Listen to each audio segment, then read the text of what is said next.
तो आप क्या करते हो, वहां तक एक सिंगल पार्ट डाल देते हो फाइबर का और उस पर वो एक्सेस नोड कंफर्म कर देते हो, बट आप उसको रिंग में लेके नहीं आते। कस्टमर बहुत बहुत सारे कस्टमर ऐसे हैं जो नहीं चाहते कि मुझे रिंग में रहना है, वो अपना डेडिकेटेड लिंक लेते हैं। अब वो सेम बिल्डिंग में भी हो सकते हैं, सेम एरिया में भी हो सकते हैं, या 3-4 किलोमीटर दूर भी हो सकते हैं। तो सब एक्सेस रिंग मोस्टली अनप्रोटेक्टेड होती है, आपको दो पाथ दिखते तो है वहां पे, लेकिन दो पाथ होते नहीं है। वो सारे सिंगल पाथ सिंगल फाइबर पे ही चल रहे होते हैं, काफी हिस्सा उनका सिंगल फाइबर पे होता है। दूसरा ये है कि उनकी वहां पे और भी हमें कैपेसिटी कम चाहिए, 2-4 MB का लिंक चाहिए, तो हम वहां पे 1G की रिंग बना देते हैं इंस्टेड की आप उसको 10G रिंग में लेके आओ। कस्टमर पे वहां पे भी एक्सेस नहीं होता, कभी आपने फाइबर कट आ गया, हार्डवेयर इशू आ गया, तो आप सुबह तक कस्टमर का वेट करो कि वो आएगा, मैं वहां पे डिवाइस चेक करूंगा, OTDR लगाएंगे, चेक करेंगे फाइबर कट कहाँ पे है, क्योंकि हमेशा फाइबर कट इजीली नहीं मिलता, फाइबर कट कहाँ पे हुआ, आपको कस्टमर लोकेशन पे एक्सेस चाहिए होता है।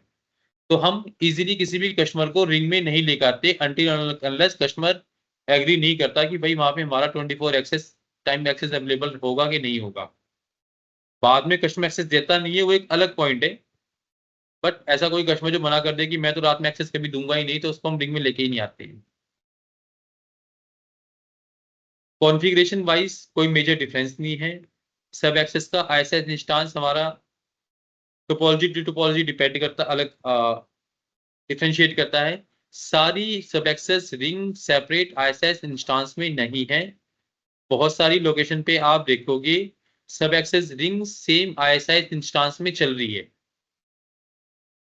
और इसमें कोई भी कॉमनैलिटी नहीं है कि सब एक्सेस हमारी BGP बनाएगा एक्सेस से। मल्टीपल एक्सेस सब एक्सेस में आप देखोगे कि वो BGP एक्सेस से भी बनाता है, और उसी सेम रीजन में सब एक्सेस नोड BGP एग्रीगेट से भी बनाता है। तो सब एक्सेस के लिए, क्योंकि नोड का काउंट भी बहुत कम है, तो वहां पे बहुत ISIS domain and BGP neighbourship में आपको सिमिलैरिटीज मिलेगी एज पर एक्सेस। ठीक है, वापस आते हैं टोपोलॉजी पे। तो मेनली ये एक्सेस लेयर है, चाहे सब एक्सेस हो एक्सेस लेयर हो, जितना भी हमारा कस्टमर टर्मिनेशन है वो एक्सेस एंड सब एक्सेस से ही है। नेक्स्ट आते हैं। ये आई थिंक हमने ऑलरेडी लिखा हुआ ही है शायद, है ना, जो मैंने आपको बताया भी था अभी कि हमारे पास 5 सर्कल जो है वो नोकिया पे है, दो हमारे पास सिस्को है प्योर। ये चेन्नई में से हुआवे जा चुका, वो दो ही डिवाइस बचे हुए हैं, तो कुछ रहा ही नहीं है, तो आप सिस्को इसको कंसिडर कर सकते हो।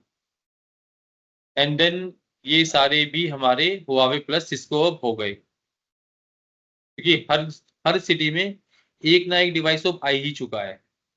इनिशियली हमने स्टार्ट किया था swapping from access node, but आज की डेट में हमारे पास कोर भी स्वैप होने स्टार्ट हो गए, एग्रीगेट भी स्वैप होने स्टार्ट हो गए, और NP भी स्वैप होने स्टार्ट हो गए।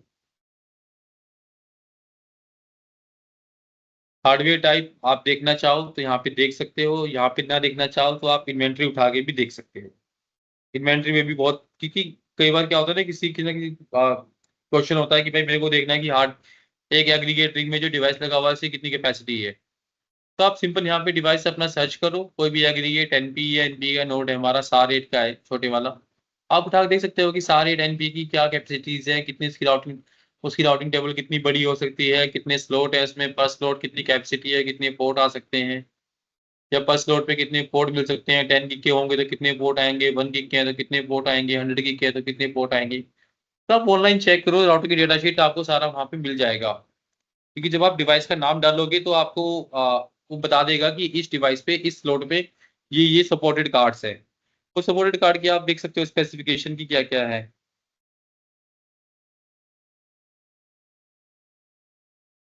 देन अगेन वही लिंक कैपेसिटी जो पहले बताई थी कि सब एक्सेस जो है वो 1G एंड 10G में है, एक्सेस लिंक अपनी जो है 10 एंड 25G में है, एग्रीगेट हमारी मल्टीपल 100 GB ऑलरेडी जा चुकी है, and same as aggregate core भी हमारा मल्टीपल 100 GB में चलता है। Multiple 100 GB in the sense दो नहीं, 1200 1400 जाता है, डिपेंडिंग कि कहाँ पे कितना ट्रैफिक है।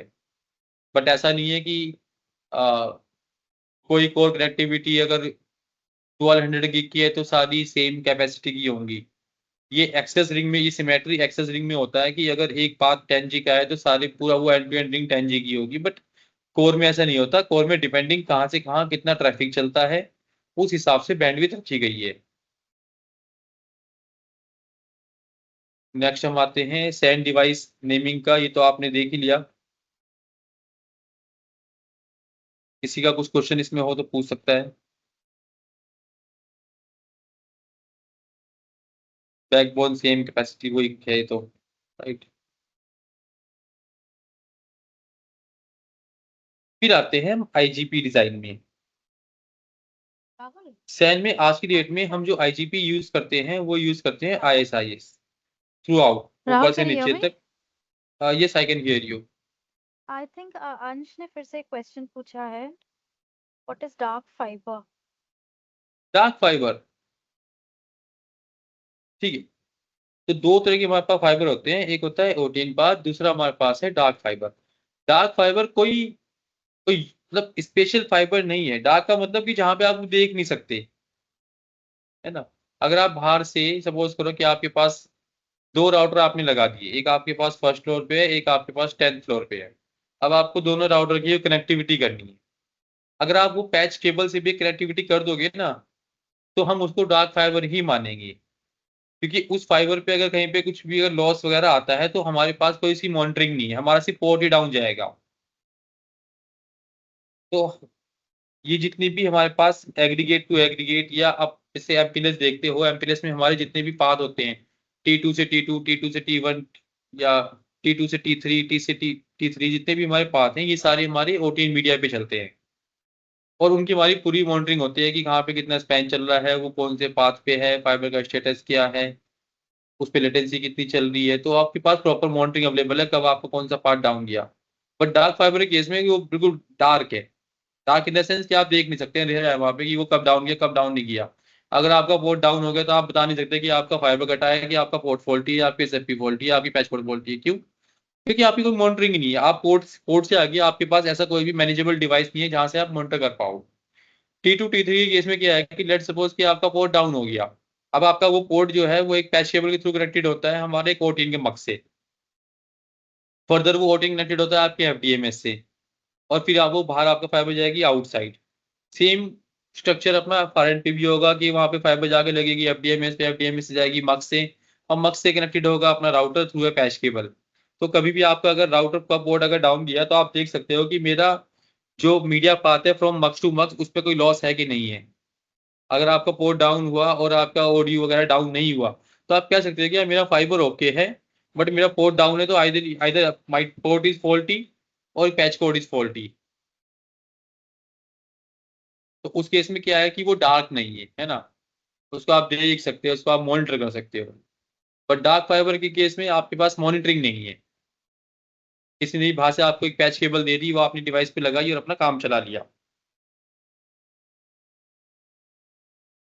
सेटिस्फाइड या कुछ और ऐड करूँ इसमें?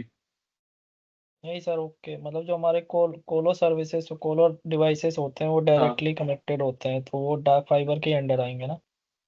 जैसे एग्जांपल लो, डार्क फाइबर हमारी मेनली कहाँ पे होती है? नॉर्मली क्या है कि अगर हमारे दोनों राउटर सेम बिल्डिंग में है तो उसको हम डार्क फाइबर ना बोल के उसको हम पैच केबल बोल देते हैं, राइट। क्योंकि वो ओके। पैच केबल ही है। लेकिन जब हमारे पास दो राउटर होते हैं, सपोज करो जैसे सैन की एक्सेस रिंग, ये टर्मिनोलॉजी यहाँ पे ज्यादा यूज होती है डार्क फाइबर की। अब आपके पास एक राउटर लगा हुआ है किसी एक लोकेशन पे सेक्टर में, फिर दूसरा लगा होगा दूसरे सेक्टर में। अब वहां पे हमारे पास ओटीएन के मकसद तो है नहीं, और ना ही ओटीएन इतना चीप है कि आप हर जगह ओटीएन लगा दोगे। तो वहां पे क्या है कि आपकी सीधा फाइबर पड़ी होती है, और वो फाइबर का आपने स्टैंड अलग किया और कन्वर्ट किया उसको अपना वहां पे लगा दी। तो वो क्या हो गया? Dark fibre. ठीक है सर, आ, समझ। जिसका छोटा सा एग्जांपल और आप ले लो। ये आप ब्रॉडबैंड लगवाते हो अपने घर पे, बाहर से फाइबर आती है, टू पेयर फाइबर है सिंगल, तब two cable fibre one pair हो गया। अब वो क्या करता है, अब वो केबल सीधे आपके ओएनटी में तो लग नहीं सकती। तो उससे पहले आपने देखा होगा वो बीच में ना एक वो प्लास्टिक का डब्बा सा लगा देता है वहां पे, छोटा सा केसी, बॉक्स लगा। है ना। तो उसमें से क्या करता है, वो एक फाइबर स्टैंड अलग करता है, उसको एक कनेक्टर में ज्वाइंट करता है पैच कोड के साथ। एक पैच कोड अपनी अलग से लेके आएगा, पैच कोड को वहां से काट देगा, और उसे अपनी फाइबर को जोड़ के और वो डब्बे में केसिंग से बंद कर देता है। तो आपने क्या करा कि डायरेक्ट फाइबर से अपनी एक पैच केबल बना ली, जिसको आप अपने वारंटी पे लगा सकते हो। तो सेम यहाँ पे भी होता है कि जहाँ पे हमारे पास इतनी फिजिबिलिटी नहीं है, इतना हम कॉस्टिंग खर्चा नहीं कर सकते, आपने सीधी केबल डाल दी और केबल आपकी राउटर पर लगी, काम खत्म। अब उस केबल के आपके पास मॉनिटरिंग नहीं है, क्योंकि बीच में कोई भी मैनेजेबल डिवाइस नहीं आता जहाँ पे कुछ मॉनिटरिंग हो रही है। तो इसलिए डार्क मतलब नो मॉनिटरिंग, अदरवाइज ये कोई स्पेशल टेक्नोलॉजी नहीं है। डार्क बोलते हैं ठीक बस है खाली इसलिए क्योंकि अंधेरा है। ठीक है सर, ठीक है। ठीक है जी। आते हैं back to old topic, IGP design. तो आईजी आज की डेट में हम आईजीपी यूज करते हैं आईएसआईएस, अब हम ओएसपीएफ यूज नहीं करते, तो इसलिए हम ओएसपीएफ डिस्कस भी नहीं करेंगे। उसके क्या बेनिफिट थे क्या बेनिफिट नहीं थे, अब डिस्कस करके कुछ फायदा नहीं है, क्योंकि ओएसपीएफ जा चुका है। आज की डेट में हमारे पास आईएसआईएस है। अब आईएसआईएस हमारे पास कैसे चलता है हम वो अपना डिस्कस करते हैं। सबसे पहले हम आते हैं अपना नोकिया में। जितने भी हमारे पास एक्सेस रिंग हैं उनका एक सेपरेट इंस्टांस होता है, और जितने भी एग्रीगेट और डिवाइसेस, आरआर, एनपी, ये राउटर्स होते हैं, वो हमारे सारे बेस इंस्टांस में होते हैं। अब वो बेस इंस्टांस हमेशा आईएसआईएस 0 नहीं होता, सिटी टू सिटी अलग कर सकता है। कहीं पे आपको मिलेगा आईएसआईएस 100, कहीं पे मिलेगा आपको आईएसआईएस 800, 600। ठीक है, तो ऐसा नहीं है कि बेस हमने कहा तो वो बेस 0 हो गया। तो आपको देखना पड़ेगा कि बेस इंस्टांस का आईडी क्या है आपका। ठीक। और जो एक्सेस रिंग हमारी होती है, सभी एक्सेस रिंग का इंस्टांस हमारा अलग होता है, बट हमारे पास राउटर पे लिमिटेशन है कि आप बहुत ज्यादा इंस्टांसेस बना नहीं सकते। तो इसकी वजह से क्या है कि आपको कुछ एक एक्सेस रिंग का इंस्टांस जो है वो शेयर करना पड़ता है। लेट सपोज कि हमारे पास 5 एक्सेस रिंग है जिनके दोनों एग्रीगेटर, पेरेंटिंग एग्रीगेटर जो है वो कॉमन है। एग्रीगेट 1 एंड एग्रीगेटर 2 जो है वो कॉमन है।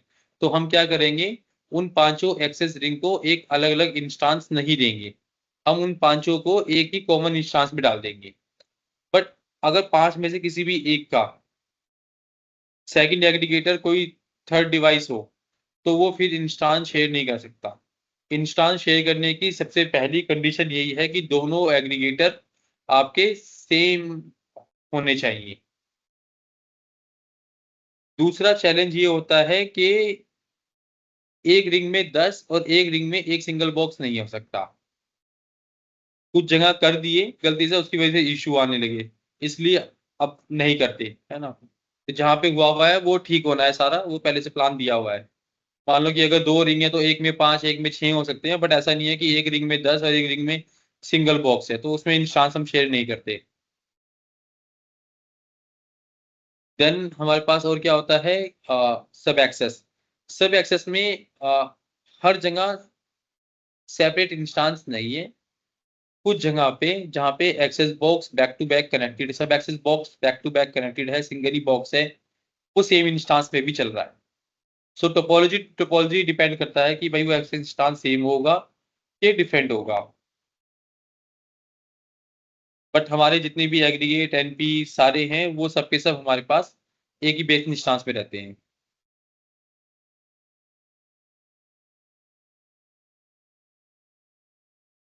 और इसको जैसे आज का तो मुझे नंबर याद नहीं है कितना नंबर होगा, पहले हम नंबर लेके चलते थे 6 इंस्टांसेस का, कि हम एक एग्रीगेट पे 6 से ज्यादा इंस्टांस क्रिएट नहीं करेंगे। डिवाइस की कैपेसिटी ज्यादा हो सकती है, ऐसा नहीं है कि आज की डेट में हम ज्यादा भी इंस्टांस क्रिएट कर रहे हैं, but there was a planning guideline पहले कि आप एक एग्रीगेट पे 6 से ज्यादा इंस्टांस नहीं बनाओगे, और पर इंस्टांस में आप 20 से ज्यादा एक्सेस बॉक्स नहीं रखोगे, जो कि भी घट के बहुत कम आ गया है। अब तो हम 10-12 भी नहीं रखते एक रिंग में, उससे भी कम रखने की कोशिश करते हैं। But initially there was a guideline, अभी की क्या गाइडलाइन चल रही है वो एक बार प्लानिंग से कंफर्म करना पड़ेगा। बट इस तरह की गाइडलाइन होती है कि आप एक एग्रीगेट पे कितने इंस्टांस बनाओगे और एक एक्सेस रिंग में कितने एक्सेस बॉक्स हो सकते हैं। ऐसा नहीं है कि लोकेशंस आ रही है और आप ऐड करते हो, क्योंकि जितने ज्यादा आप डिवाइसेस ऐड करोगे उतना ज्यादा आपको कन्वीनियंस में प्रॉब्लम आएगी, उतने ज्यादा आपके फाइबर कट्स होने की प्रॉब्लम हो सकती है। क्योंकि आपको ऐसा नहीं है कि वो बिल्कुल लाइन के ऊपर आपने बिठा दिया है, बीच सेम जहां से फाइबर होके जा रही है वहीं पे कस्टमर आ गया, ऐसा तो कभी नहीं होता है। अब वो थोड़ा बहुत लोकेशन पीछे होता है ना, तो आपको फाइबर का रूट भी चेंज करना पड़ता है। जब आप एक डिवाइस बीच में ऐड करते हो तो आपके 2 पोर्ट और बढ़ जाते हैं, जिनकी फेल होने के चांसेस बढ़ जाते हैं। भाई पोर्ट भी फॉल्टी हो सकता है, पैच कोड फॉल्टी हो सकता है, कस्टमर एंड पे पावर इश्यू हो सकता है, जिसकी वजह से वो डिवाइस डाउन हो सकता है, कुछ भी हो सकता है वहां पे। तो जितने ज्यादा डिवाइसेस आप ऐड करोगे, रिंग फेल होने के चांसेस उतने ज्यादा बढ़ते जाते हैं। और अब यहाँ पे बात आती है कि अगर हमारे पास हमने एक्सेस रिंग को और एग्रीगेशन को हमने एक अलग अलग इंस्टांस में अगर डाल दिया, तो फिर यहाँ पे हम कम्युनिकेशन कैसे होगा। सैन के अंदर हम अपना आईएसआई जो है एक रिंग से दूसरी रिंग में, इंस्टांस दूसरी इंस्टांस में रिडिस्ट्रीब्यूट करते हैं, बट एक एक्सेस रिंग को दूसरी एक्सेस रिंग में रिडिस्ट्रीब्यूट नहीं करते। फॉर एग्जाम्पल, जब हम रूट उठाते हैं सारे, हम एक्सेस रिंग को एक्सपोर्ट करते हैं, रिडिस्ट्रीब्यूट करते हैं कोर इंस्टांस में, तो तब भी उसकी कॉस्ट बढ़ाते हैं। और जब कोर वाले इंस्टांस के रूट को हम डालते हैं एक्सेस रिंग में, तब भी उसकी हम मैट्रिक जो है बढ़ा के डालते हैं। एक्सेस टू एग्रीगेटर हम ऑल रूट रिडिस्ट्रीब्यूट करते हैं, लेकिन एग्रीगेट टू एक्सेस हम खाली लिमिटेड रूट रखते हैं। और वो भी कैसे होते हैं कि आप वहां पे एक रूट पॉलिसी लगा देते हो, और रूट पॉलिसी में आपने पूल डाल दिए, और उन पोल्स में आपका ऑलमोस्ट सभी कुछ कवर हो जाता है। तो ये सिनेरियो आपको देखने को मिलेगा सिस्को एंड नोकिया में, बट हुआवे में ऐसा नहीं है। रीडिस्ट्रीब्यूट वहां पे भी होता है, बट वहां पे राउटिंग जो है वो बहुत बहुत ज्यादा कंट्रोल्ड है, कि आप एक एग्रीगेट से सिवाय उस पर्टिकुलर एग्रीगेट के लूपबैक के अलावा और कोई भी राउट एक्सेस में एडवर्टाइज नहीं करोगे। एक हमने पॉलिसी बनाई हुई है U2000 की, जिसमें हमारे सर्वर के राउट हैं, क्योंकि इवेंचुअली आपको सर्वर से आराम से फैच करनी है ना, तो आपको उसकी कनेक्टिविटी चाहिए। बट हम कोई और एक्सेस का राउट, कोई एनपी का राउट, कोई एग्रीगेट कोर के किसी का भी राउट जो है वो एक्सेस में लीक नहीं करते, except their own parent aggregator. और हुआवे हुआवे जहाँ पे सिस्को से रिप्लेस हो रहा है, वहां पे सिस्को पे भी यही है पॉलिसी। ऐसा नहीं है कि अब सिस्को आ गया तो वो बैंगलोर एंड चेन्नई वाला मेथड यूज करेगा। मेथड अभी भी हमारा हुआवे वाला यूज होता है, इवन थो कि हमारा डिवाइस सिस्को का हो गया। जब और क्योंकि आपका नेटवर्क भी क्या है कि नेटवर्क आपका बहुत बड़ा है। आप अगर दिल्ली की बात करो तो आपके पास कई हजार राउटर हैं दिल्ली में ही। अब इतने बड़े नेटवर्क को अगर आप एक सिंगल टोपोलॉजी में डाल दोगे, सिंगल इंस्टांस में डाल दोगे, तो क्या होगा कि आपके पास एक सिंगल डेटाबेस मेंटेन होगा। अब सिंगल डेटाबेस मेंटेन करने में क्या है कि कहीं पे भी कोई कट आएगा तो आपका रूट बहुत दूर तक फ्लड होगा, या हो सकता है कि आपके पास अपडेट बहुत देर बाद आए, और हमेशा कहीं ना कोई सेक्शन अप एंड डाउन होता रहता है। तो मतलब आपका तो नेटवर्क फ्लडेड रहेगा हमेशा ही नहीं, अपडेट से। कभी कोई अपडेट आ रहा है, कभी कोई सेक्शन डाउन हो गया, कभी कोई अप आ गया, कभी किसी ने वहां पे मैट्रिक लगा दी। होता है ना सर, कोई मान लो कोई सेक्शन अगर अप डाउन हो रहा है तो उसकी आईज भी अप डाउन होती है। अब उस केस में होगा क्या कि बार बार अपडेट आ रहा है, अपडेट जा रहा है, अपडेट आ रहा है, अपडेट जा रहा है, तो इस पे सीपीयू पे लोड बढ़ता है हमारा। तो इस तरह का जो रूट चर्न होता है वो हम हमेशा कोशिश करते हैं कम से कम रखें। इसलिए हम अपने नेटवर्क में डैम्पनिंग यूज करते हैं, कि अगर कहीं पे भी एक्सेसिव फ्लैपिंग हमें दिखे तो वो पाथ हमारा डैम्पन हो जाए, उसके और अपडेट्स नेटवर्क में फ्लो ना करें। जब तक वो अभी स्टेबल नहीं होता तब तक वो डैम्पनिंग से बाहर नहीं आएगा। तो उसके टाइमर्स हमारे पास होते हैं। नेक्स्ट हमारे पास और क्या है, आगे चलते हैं। हुआवे कोई सेम चीज जो मैं बता रहा था आपको, यहाँ पे लिखी भी है कि भाई ऑल राउटर एग्रीगेशन और एक्सेस, सब एक्सेस जो है वो सारे सेम हमारे इंस्टांस में रहेंगे। एंड आईएसएस की जो हमारी प्रोसेस है कोर की, वो सेम रहती है, क्योंकि जनरली वो सारे डिवाइसेस जो हैं सेम कैपेसिटी के हैं, तो उनको आपको अलग अलग रिंग में रखने का कोई बेनिफिट नहीं है। और दूसरा, number of devices aggregation core NP में रिलेटिवली बहुत कम होते हैं एक्सेस के कंपैरिजन में। एक सर्कल में 50, 100, 150 ही टोटल डिवाइस होते हैं। अभी भी मैं बड़ा बता रहा हूँ। अगर आप चंडीगढ़, लखनऊ, जयपुर की बात करें तो यहाँ पे 15-15 के साथ साथ 10-15 के आसपास ही काउंट है। और जैसे यहाँ पे लिखा हुआ है, every access ring will be configured with a different ISS process, so it is not every कुछ एक्सेस रिंग सेम प्रोसेस भी शेयर करती हैं, और वो आपने देखा भी होगा। यहाँ पे लिखा हुआ है access and sub access will share the same IGP process, yes, but in case अगर वो डायरेक्टली कनेक्टेड है तो। ISS प्रोसेस लिमिटिंग हुआवे 255, पर 255 तो आपको कहीं देखने को भी मिलेगा। मोस्टली आपको 5-10 के आसपास, 10 भी आपने शायद ज्यादा ही होगा, इससे कम में ही आपका काम हो जाएगा।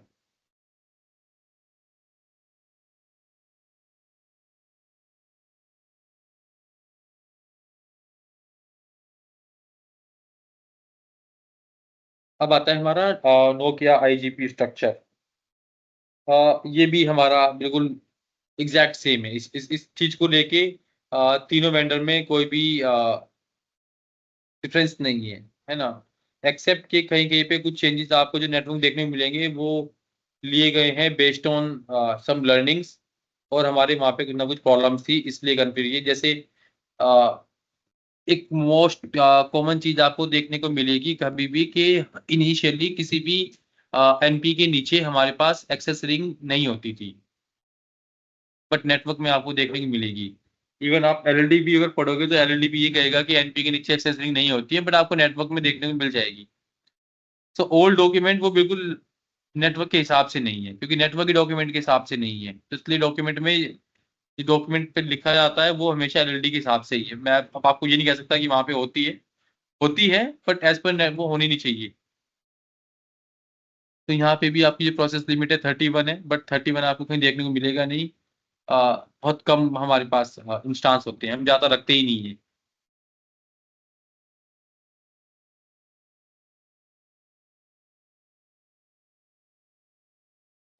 सिस्को, ठीक है, इसमें भी सेम कोई डिफरेंस नहीं है।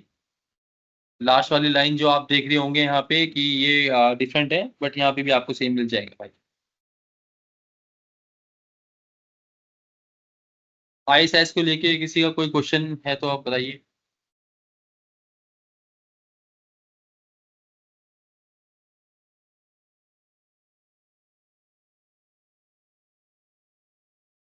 ठीक है, लास्ट क्वेश्चन।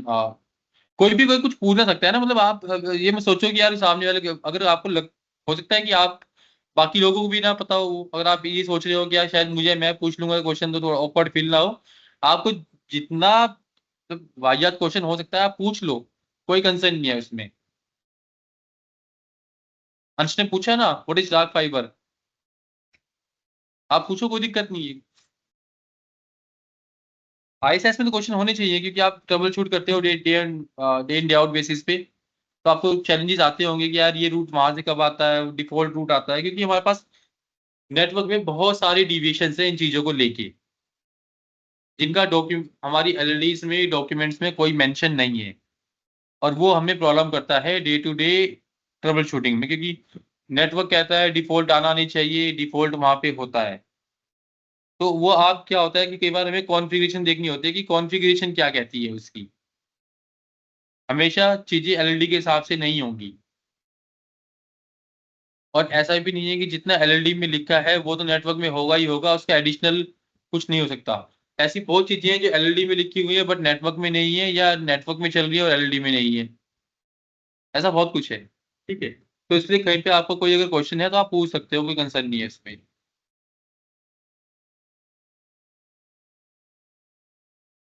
ठीक है जी, ये आ गया हमारा सैन IGP प्लानिंग का डॉक्यूमेंट। इसके बाद हमारे पास आती है BGP की नेबरशिप कैसे बनी होती है हमारे पास। अब जब हम कल मैंने बताया भी था, कल निधि का क्वेश्चन था आई थिंक RR को लेके, कि हमारे पास दो तरह का RR होता है, एक हमारे पास होता है ग्लोबल RR, एक हमारे पास होता है इनलाइन RR। और अगर इसको हम बात करें सैन की लैंग्वेज में, तो सैन की हर सिटी में हमारे पास दो RR लगे हुए हैं, काम एक ही करता है, दूसरा रिडंडेंट है। ऐसा नहीं है कि कोई किसी को रूट RR1 से मिल रहा है, किसी को RR2 से मिल रहा है, ऐसा नहीं है, सबको एक ही RR से रूट मिलता है। दूसरा जस्ट उसकी कॉपी है कि अगर कभी भी कोई भी इशू आता है प्राइमरी RR पे, तो सेकेंडरी RR उसको सीमलेसली टेक ओवर कर सके, उसमें कोई फ्लक्चुएशन ना आए।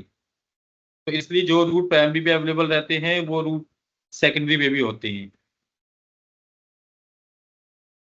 और दूसरा ऐसा भी नहीं होता कि प्राइमरी डाउन जाएगा तो सेकेंडरी रूट एडवर्टाइज करना स्टार्ट करेगा।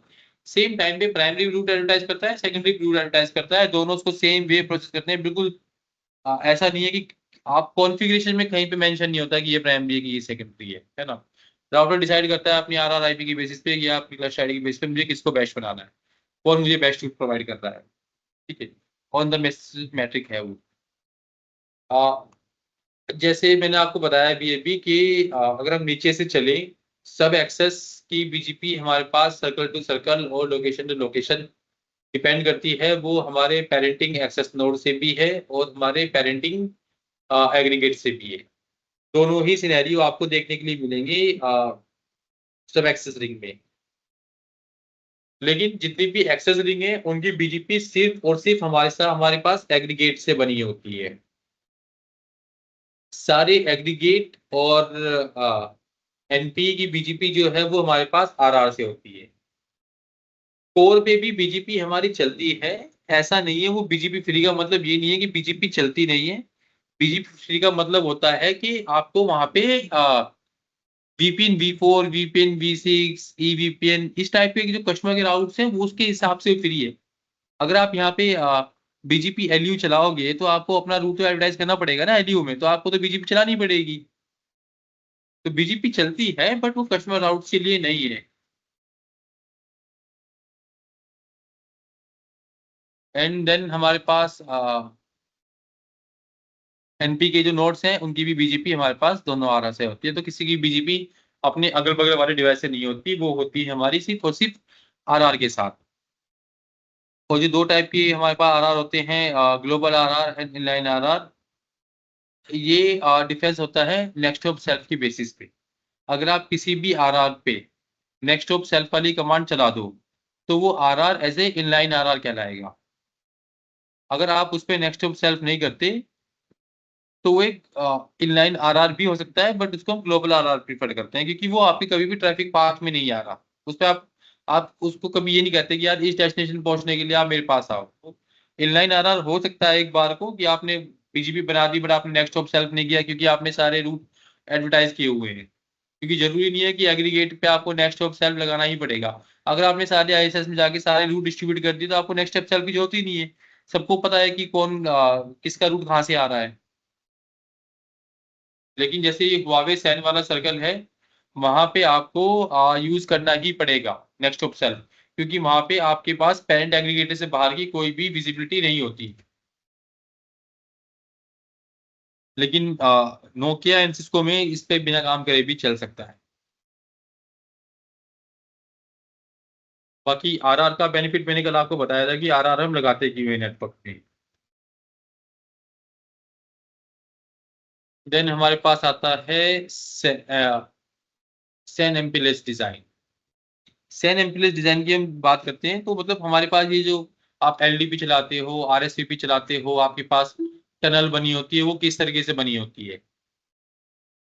इसमें कोई भी सिमिलरिटी नहीं है तीनों वेंडर में कि ऐसा ही होगा। ये भी डिपेंड करता है vendor to vendor, product to product और अपनी लेयर टू लेयर। जैसे हम अगर बात करें सिस्को सैन की, सिस्को सैन में आज की डेट में एक्सेस रिंग में हमारे पास RSVP नहीं चलता।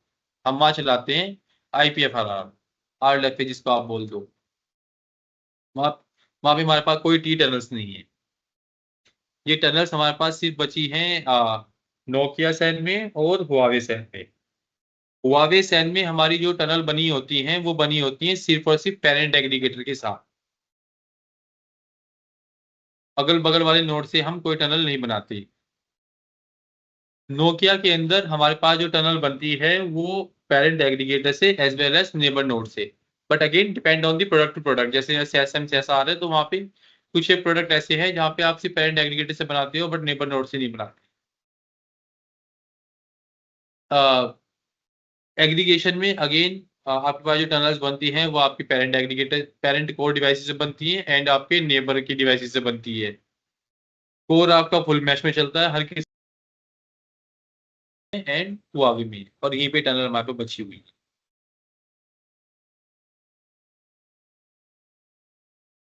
ये सिस्को का लो राइट, इस पे लिखा भी आपके पास LFA चला हुआ है। LFA का मतलब होता है लूप फ्री ऑल्टरनेटिव। ये आप अगर पढ़ोगे ऑनलाइन तो LFA जो है बिल्कुल बेसिक है, बेसिक LFA है, इसमें RLFA है, फिर TILFA है। तो हम जो यूज करते हैं वो टिल्फा यूज करते हैं, topology independent loop free alternative. तो आपको अगर इसके बारे में IPFR के बारे में पढ़ना है तो आप टिल्फा पढ़ो, तो आपको पता लगेगा कि कैसे बनता है।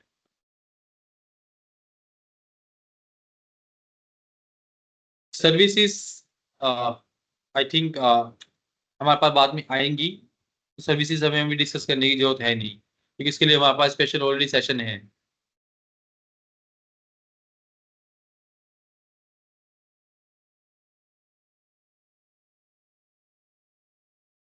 अभी हमारे पास विनय ने ज्वाइन किया क्या? Rahul, I have joined. Okay, so Vinay Hello. Can you take over But now and explain the I MPLS will join topology? soon. Actually, there is one outage हाँ, going on. Okay, I'm just अच्छा, pending the details. Then I will ठीक join. है, Okay, I will ठीक है, तो continue. मैं तब तक फिर एमप्लेस वाला एक्सप्लेन Allow me करता few हूँ। minutes. Okay. No problem, no problem, take your time. Hello. हाँ जी, कहीं से आवाज आई? हाँ सर, रवि बात कर रहा हूँ। हाँ रवि। सर मैं पूछ रहा था कि ये कैसे डिसाइड करेंगे कि RSVP कहाँ यूज होगी और ये LDP हम कहाँ, मतलब कैसे डिसाइड हमें करेंगे? डिसाइड नहीं करना है, डिसाइड फिर करने का काम हमारा नहीं है, हमारा काम है उसको ट्रबल शूट करना, उसको मेंटेन करना। It is already decided by planning, implemented by change team. हमारा काम पर ही जै, सिर्फ इसको ट्रबल शूट करना। पर जैसे RSVP तो शायद एंड यूजर डिवाइस के साथ में कनेक्टेड होता है, आई थिंक, नो सर, अगर नहीं मैं नहीं सही नहीं हूँ। नहीं नहीं नहीं नहीं नहीं। ये जैसे आपके पास नॉर्मल राउटिंग प्रोटोकॉल होते हैं, ऐसे एमपीएस के राउटिंग प्रोटोकॉल होते हैं ना, एमपीएस को लेबल कौन देगा? हाँ जी। है ना? तो जैसे अब आप कभी अगर एमपीएस पढ़ोगे तो सबसे पहले जो प्रोप्राइटरी प्रोटोकॉल है वो है TDP, tag distribution protocol. But वो सिस्को प्रोप्राइटरी है, आप उसको हम्म। हुआवे, जूनिपर, नोकिया वगैरह पे यूज नहीं कर सकते। अब जी। एमपीएस आप अगर इनेबल कर रहे हो तो आपको कोई ना कोई प्रोटोकॉल चाहिए ना, जो आपको प्रीफिक्स के अगेंस्ट में लेबल मैप करके देगा डायनेमिकली। आइडियली अगर आपको एमपीएस चलाना है तो आपको ना LDP चाहिए, ना RSVP चाहिए, ना TDP चाहिए, आप मैन्युअली डिफाइन कर लो लेबल्स। ऐसा तो नहीं जी है कि बिल्कुल। बिना LDP, RSVP या TDP यूज करे आप एमपीएस चला नहीं सकते। आप चला सकते हो, लेकिन आपके पास इतनी कैपेसिटी, मैन पावर, सब कुछ मॉनिटरिंग अवेलेबल होनी चाहिए कि आप उसको लेबल को मैन्युअली असाइन कर सको, डुप्लीकेट लेबल कहीं निकल के ना आ जाए। ठीक है, बट हमारे पास उतनी रिसोर्सेज नहीं है, इतना बड़ा नेटवर्क है और प्रोटोकॉल्स अवेलेबल है, तो आपको एक प्रोटोकॉल चाहिए डायनेमिकली जो नेटवर्क में कभी कोई प्रीफिक्स ऐड हो रहा है तो उसके अगेंस्ट में कोई लेबल असाइन कर दे।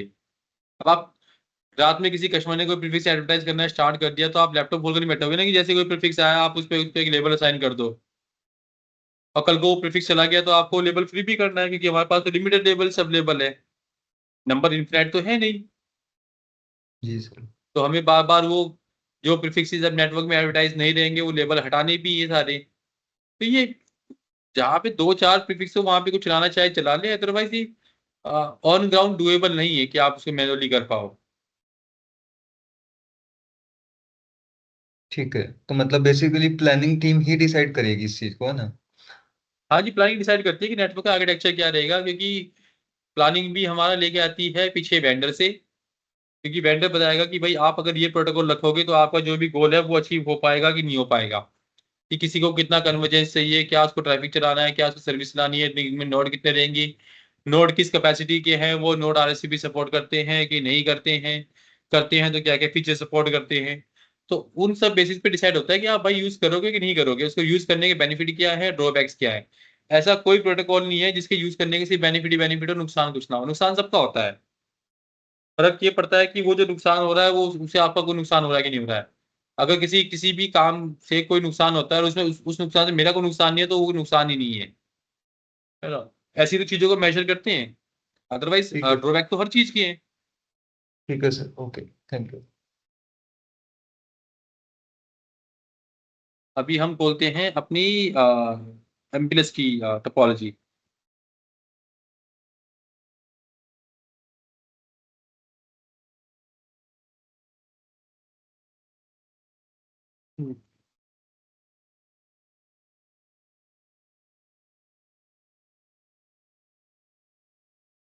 मेरी स्क्रीन विजिबल है आपको? Yes sir. Yes sir.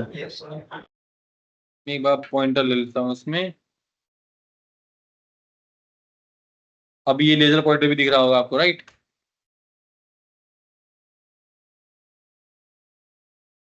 सो अभी इसमें क्या है कि इस सिंगल डॉक्यूमेंट में ये डॉक्यूमेंट भी आपके साथ ऑलरेडी शेयर्ड है। कोई स्पेशल डॉक्यूमेंट ऐसा नहीं है कि आपको पढ़ने के लिए दिया कुछ और है और यहाँ पे प्रेजेंट करने के लिए हमने कोई और डॉक्यूमेंट ओपन कर लिया। Document is still same. तो काफी कुछ इसमें दिया हुआ है, तो हम डायरेक्टली जंप करते हैं अपनी टोपोलॉजी पे, क्योंकि सर्विसेज वाला पार्ट अभी आगे आएगा, है ना। तो एक बार हम अगर टोपोलॉजी प्रोटोकॉल अगर अंडरस्टैंड कर लेंगे तो सर्विसेज समझना हमारे को ज्यादा मुश्किल काम रहेगा नहीं। तो आईएसपी बाद में करेंगे एक बार, है ना। हम आते हैं एमपीएलएस पे। तो एमपीएलएस को हम नीचे ना समझ के हम ऊपर से समझना स्टार्ट करते हैं, क्योंकि वहीं से वो डेवलप होता हुआ आया है। पहले कैसा था कि एमपीएलएस हमारे पास जो होते थे वो सिर्फ मेन लोकेशन पे होते थे, और ये T1 T2 वाला चक्कर नहीं हुआ करता था। ये बात बता रहा हूँ मैं आपको स्टार्टिंग की, कि आपके पास दिल्ली में एमपीएलएस राउटर है, आपके पास इधर बेंगलोर चेन्नई में आ गया, हैदराबाद, और जो रीजन वाइज लोकेशन हुआ करती थी। और अगर कोई नॉर्थ की कोई भी सर्विस अगर है, उसको एमपीएलएस लिंक चाहिए, तो उसको हम लुधियाना से भी दिल्ली तक खींच के दिखाते थे लास्ट माइल मीडिया पे। और उस टाइम मीडिया भी क्या होता था, एचटीएच मीडिया हुआ करता था, या थर्ड पार्टी मीडिया हो गया। तो आपको नियरेस्ट एमपीएलएस राउटर पे जाना होता था, और nearest MPLS router most cases में आपके अपने सर्कल में नहीं होता था। आज की डेट में तो सिटी में मिल जाता है, क्योंकि लोकेशंस काफी एक्सपेंड हो गई। पहले के टाइम पे नहीं होता था। सिर्फ हमारे पास मेन मेन जो टायर 1 सिटीज थी वहीं पे एमपीएलएस अवेलेबल था, और वो सारी लोकेशंस आपस में डायरेक्टली कनेक्टेड थी। देन एमपीएलएस को एक्सपेंड करना स्टार्ट हुआ, क्योंकि धीरे धीरे कस्टमर्स भी कनेक्टेड होने लगे। ब्रांचेस आपकी ऑनलाइन आनी स्टार्ट हो गई, आपके पास कस्टमर बढ़ने लगे, कि बैंकिंग कस्टमर्स आ गए, आपके पास कॉर्पोरेट कस्टमर्स आ गए। फिर आपको मोबिलिटी ट्रैफिक भी चलाना है, आपके पास 3GP आ गया, तो आपको पैकेट पे भी आना है। तो लोकेशन एक्सपेंड करने से अलावा कोई सोल्यूशन ही नहीं था। ऐसा नहीं है कि आप एक्सेस टेक्नोलॉजी में इन्वेस्ट करो और एमपीएलएस का वहीं पे राउटर आप बढ़ाते जाओ, तो आपको तो नियरेस्ट लोकेशन पे एमपीएलएस पे जाना ही जाना है, क्योंकि आईपी नेटवर्क है। आईपी में आपके पास बहुत सारे बेनिफिट है ओवर दी एसटीएच। उस टाइम पे हमारे पास सिर्फ और सिर्फ एसटीएच हुआ करता था। आप में से तो आई थिंक मेरे किसी ने एसटीएच पे काम किया होगा, बट एसटीएच में आपको एंड टू एंड सर्विस जो है वो हर नोड पे जाके मैन्युअली प्रोविजन करना पड़ता था। यहाँ तो क्या है कि आपको आईएसएस पाथ तक देता है कि ए से बी जाओ, बी से सी जाओ, सी से डी जाओ, डी से आप ई पहुंच जाओगे। वहां पे आपको A B C D E पे जाके आपको मैन्युअली कैरम डिफाइन करने होते थे। स्विचिंग प्रोटेक्शन डिफाइन किया है तो स्विच होगा, नहीं डिफाइन किया है तो नहीं होगा। यहाँ तो आपको बीच का पाथ कहाँ डिफाइन करना होता है, आपके पाथ करते रहे वो बेस्ट बैकअप बैकअप बैकअप वो कैलकुलेट करता रहेगा जब तक पाथ अवेलेबल है। ऐसा नहीं है कि आपने 2 पार्ट डिफाइन किए तो वो 2 पे रहेगा, तीसरे पाथ पे जाएगा नहीं। और तो जैसे हमने इसको एक्सपेंड किया, उसके बाद एमपीएलएस क्या है, T2 पे आने लगा। अब अगेन जब आपके पास राउटर बढ़ने स्टार्ट हो जाते हैं, तो आप नेटवर्क को मैश में नहीं रख सकते, क्योंकि मैश में नेटवर्क कभी भी स्केलेबल नहीं होता। देन आपको रिंग्स बनानी पड़ेंगी। तो फिर T1 पे भी आपको अलग से राउटर चाहिए जो आपके एज ए कोर राउटर काम करेगा। तो उसके नीचे जो एक रिंग बनेगी वो T1-1 बन जाएगी। जो T2 पे राउटर होंगे वो भी आपके T1 कोर राउटर कनेक्टेड होंगे। एक सेकंड होल्ड करना। हेलो।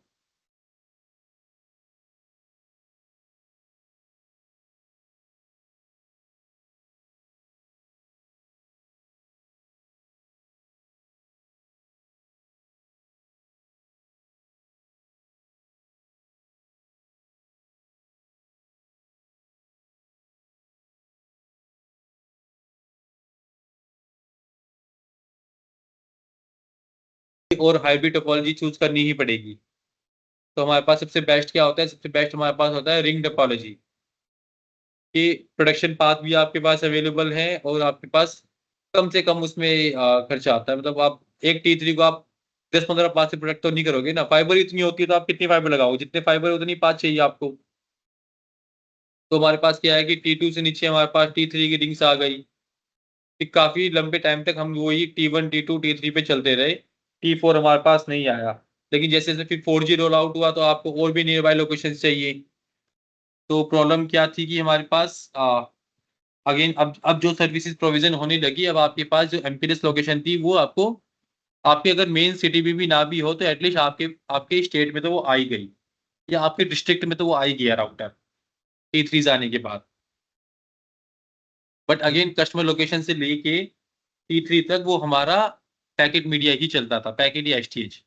अब उसमें कस्टमर से लेके एमपीएलएस तक पहुंचने के लिए 2-3 रिंग इन्वॉल्व होती थी, जिसमें अगेन फिर फाइबर कट्स आएंगे। यहाँ पे 3 रिंग है, कोई कभी कोई फेल हो रही है, कभी कोई फेल हो रही है, फाइबर कट में सर्विस डाउन होती थी। तो देन अगेन आपको एमपीएलएस को और भी आगे एक्सपेंड करना है। फिर हमारे पास टायर 4 सिटीज में आया T4 के राउटर्स। अब सारे T4 राउटर हमेशा ही वो टायर 4 में नहीं होते, है ना। अब एमपीएलएस में भी तो मुंबई में होते हैं ना, हमारे पास T4 राउटर लगाया मुंबई में, मुंबई T4 थोड़ी बन जाएगा। तो आप उसको या तो आप उसको 4th लेयर कह लो, या आप उसको टायर 4 सिटी बोल लो। इसके दो ही मीनिंग निकलते हैं, क्योंकि आज की डेट में अब वो टायर 4 सिटी का कोई लॉजिक रहा नहीं, तो अब इसको हम कहते हैं 4th लेयर। देन T4 के बाद हमारे पास जो कस्टमर का जो मक्स पहले हुआ करता था, एक्सेस बॉक्स। जैसे सैन में आपके पास एक्सेस नोड होता है, ऐसे ही हमारे पास एमपीएलएस की साथ जो कनेक्टिविटी आती थी वो हमेशा एसटीएच और पैकेट नेटवर्क की होती थी। तो या तो पैकेट का नेटवर्क होगा या फिर वो हमारा एसटीएच का नेटवर्क होगा। तो अब उसको भी हमने एमपीएलएस आईपी पे कन्वर्ट किया, क्योंकि जो पैकेट का नेटवर्क है वो हमारा एमपीएलएस टीपी पे चलता है। टीपी क्या है, is the sub version of MPLS IP.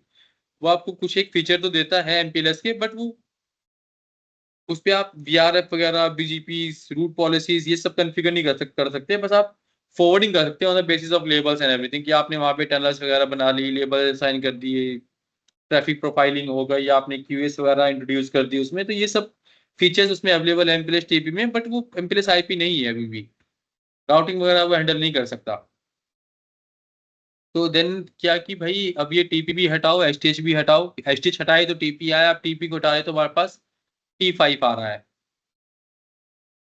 आ ही रहा है अभी भी। मतलब ऐसा नहीं है कि वो आ गया, क्योंकि अभी भी आपके पास आज की डेट में भी अभी तो सारा हमारे पास एसटीएच भी नहीं हटा। एसटीएच सारा हटेगा तो T5 आएगा। और ये भी ऐसा कुछ नहीं है कि एसटीएच हटेगा तो पहले टीपी आएगा, टीपी से T5 आएगा, डिपेंडिंग की वहाँ पे क्या फिजिबिलिटी है। आप डायरेक्टली वहाँ पे T5 लगा दो और पुराने को डिलीट कर दो ट्रैफिक माइग्रेट करके। और अब जब T5 आ गया तो T5 के नीचे हमारे पास एक और लेयर आ गई T6 की, जिसको हम बोलते हैं CSR। CSR मतलब सेल साइट राउटर। वो हमारा एफटीटीएच के थ्रू भी कनेक्टेड होता है, माइक्रोवेव के थ्रू भी कनेक्टेड होता है। कि वो अब वो जो राउटर लग गया वो बिल्कुल वहां पे लग गया जहाँ पे मेरी साइट लगी हुई है। तो इसलिए इसको बोलते हैं CSR, सेल साइट राउटर। और एक एक CSR राउटर से एक एक की साइट चलती है। जैसे T5 पे आप देखते हो कि आपने वहाँ पे /28 का पूल डिफाइन कर दिया और उसमें 8-9 साइटें चल रही है। बट सेल साइट CSR के केस में क्या होता है कि वो साइट एंड पे लगा हुआ है, तो वहाँ पे उससे एक्सपेक्टेड है कि वो एक ही साइट उस पर चलेगी। बट अगेन ये भी न्यू रिंग्स आई हैं, एक्सपेक्टेड है एक साइड चलेगी। कल को फ्यूचर में 2 या 3 साइट आप देख लो, तो ये मत कहना कि हमें तो ट्रेनिंग में एक बताया गया था। क्योंकि नेटवर्क में हमारे पास बहुत सारे कंस्ट्रेंट होते हैं, जिनकी वजह से हमें कुछ डिविएशन अप्रूवल लेके सर्विस प्रोविजन करना होता है। रूल्स का एक्सक्यूज देके मना नहीं कर सकते कि नहीं जी रूल नहीं कहता है, डॉक्यूमेंट अलाउ नहीं करता है तो हम प्रोविजन नहीं करेंगे। But if the management is allowing to provision such services, then they do exist in our network. और बट अनलाइक इन सैन, हम यहाँ पे कोई भी ISIS रीडिस्ट्रीब्यूशन नहीं करते। यहाँ पे हमारे पास जितने भी T4, T2 and T1 routers हैं, वो सारे MPLS के ESR NAN के राउटर्स हैं, और सबके सब हमारे बेस ISIS इंस्टांस में हैं। सेम वे जैसे हमारे पास एग्रीगेट NPN कोर हुआ करते थे, यहाँ पे हमारे पास T1, T2 एंड T3 है सिर्फ। देन हमारे पास आती हैं T4 रिंग्स। T4 रिंग का हमारा सर्कल वाइज इंस्टांस चलता है। ईच रिंग का कोई मतलब इंस्टांस नहीं होता, या जैसे ही डॉक्यूमेंट दिखाया गया है ईच रीजन, ऐसे ईच रीजन का भी नहीं है कि एक नॉर्थ का इंस्टांस है, वेस्ट का है। हर सिटी कह रहा हूँ, हर सर्कल का अपना एक सेपरेट इंस्टांस है। जैसे हरियाणा का HPHP का अलग होगा, राजस्थान का अलग होगा, UP west, UP east, MPCG के तमिलनाडु। सो इस तरह के सबके अपने सर्कल के अपने अपने अलग अलग ISI इंस्टांस है। अगेन ये जो T5 रिंग्स हैं, ये जस्ट लाइक हमारी एक्सेस रिंग्स हैं। अलग अलग रिंग का इंस्टांस अलग अलग है, but again if both the T4s are same, then there is a possibility, and you will find it in the network also, then more than one T5 rings are sharing the same ISS instance. So yes, this similarity is there. But SAN की तरह कोई redistribution नहीं है कि आपने नीचे से ऊपर या ऊपर से नीचे अपने for example from T3 to T4 and T4 to T3 आपने कोई ऐसा डिस्ट्रीब्यूशन किया है, या T4 to T5 and T5 to T4, हमारे पास यहाँ पे कोई भी रीडिस्ट्रीब्यूशन नहीं है। हम डिस्ट्रीब्यूशन करते ही नहीं है, किसी भी लोकेशन पे आपको देखने को नहीं मिलेगा।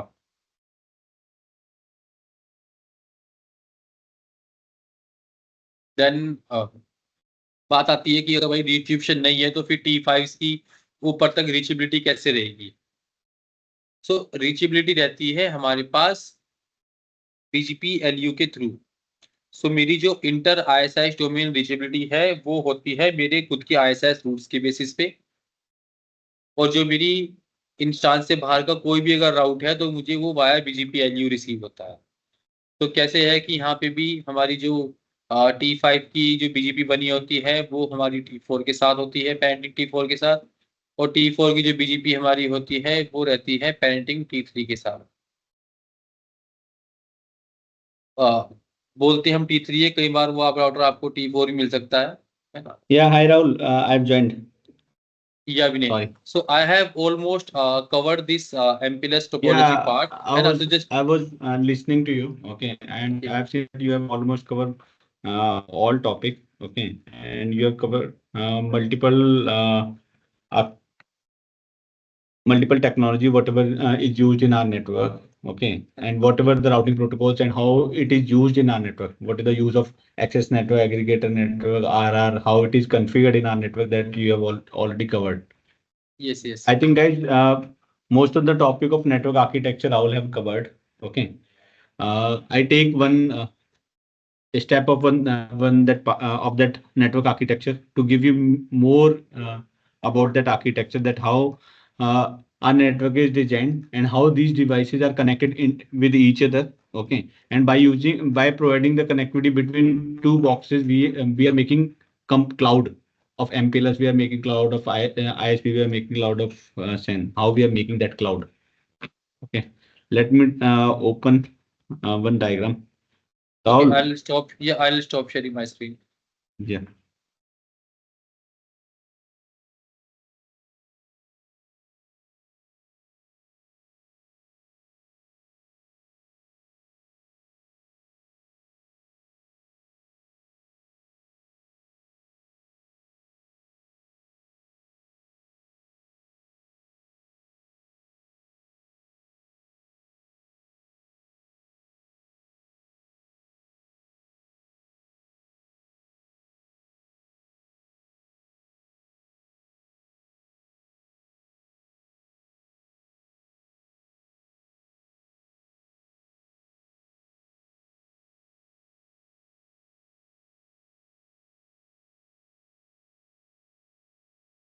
Are you able to see my screen?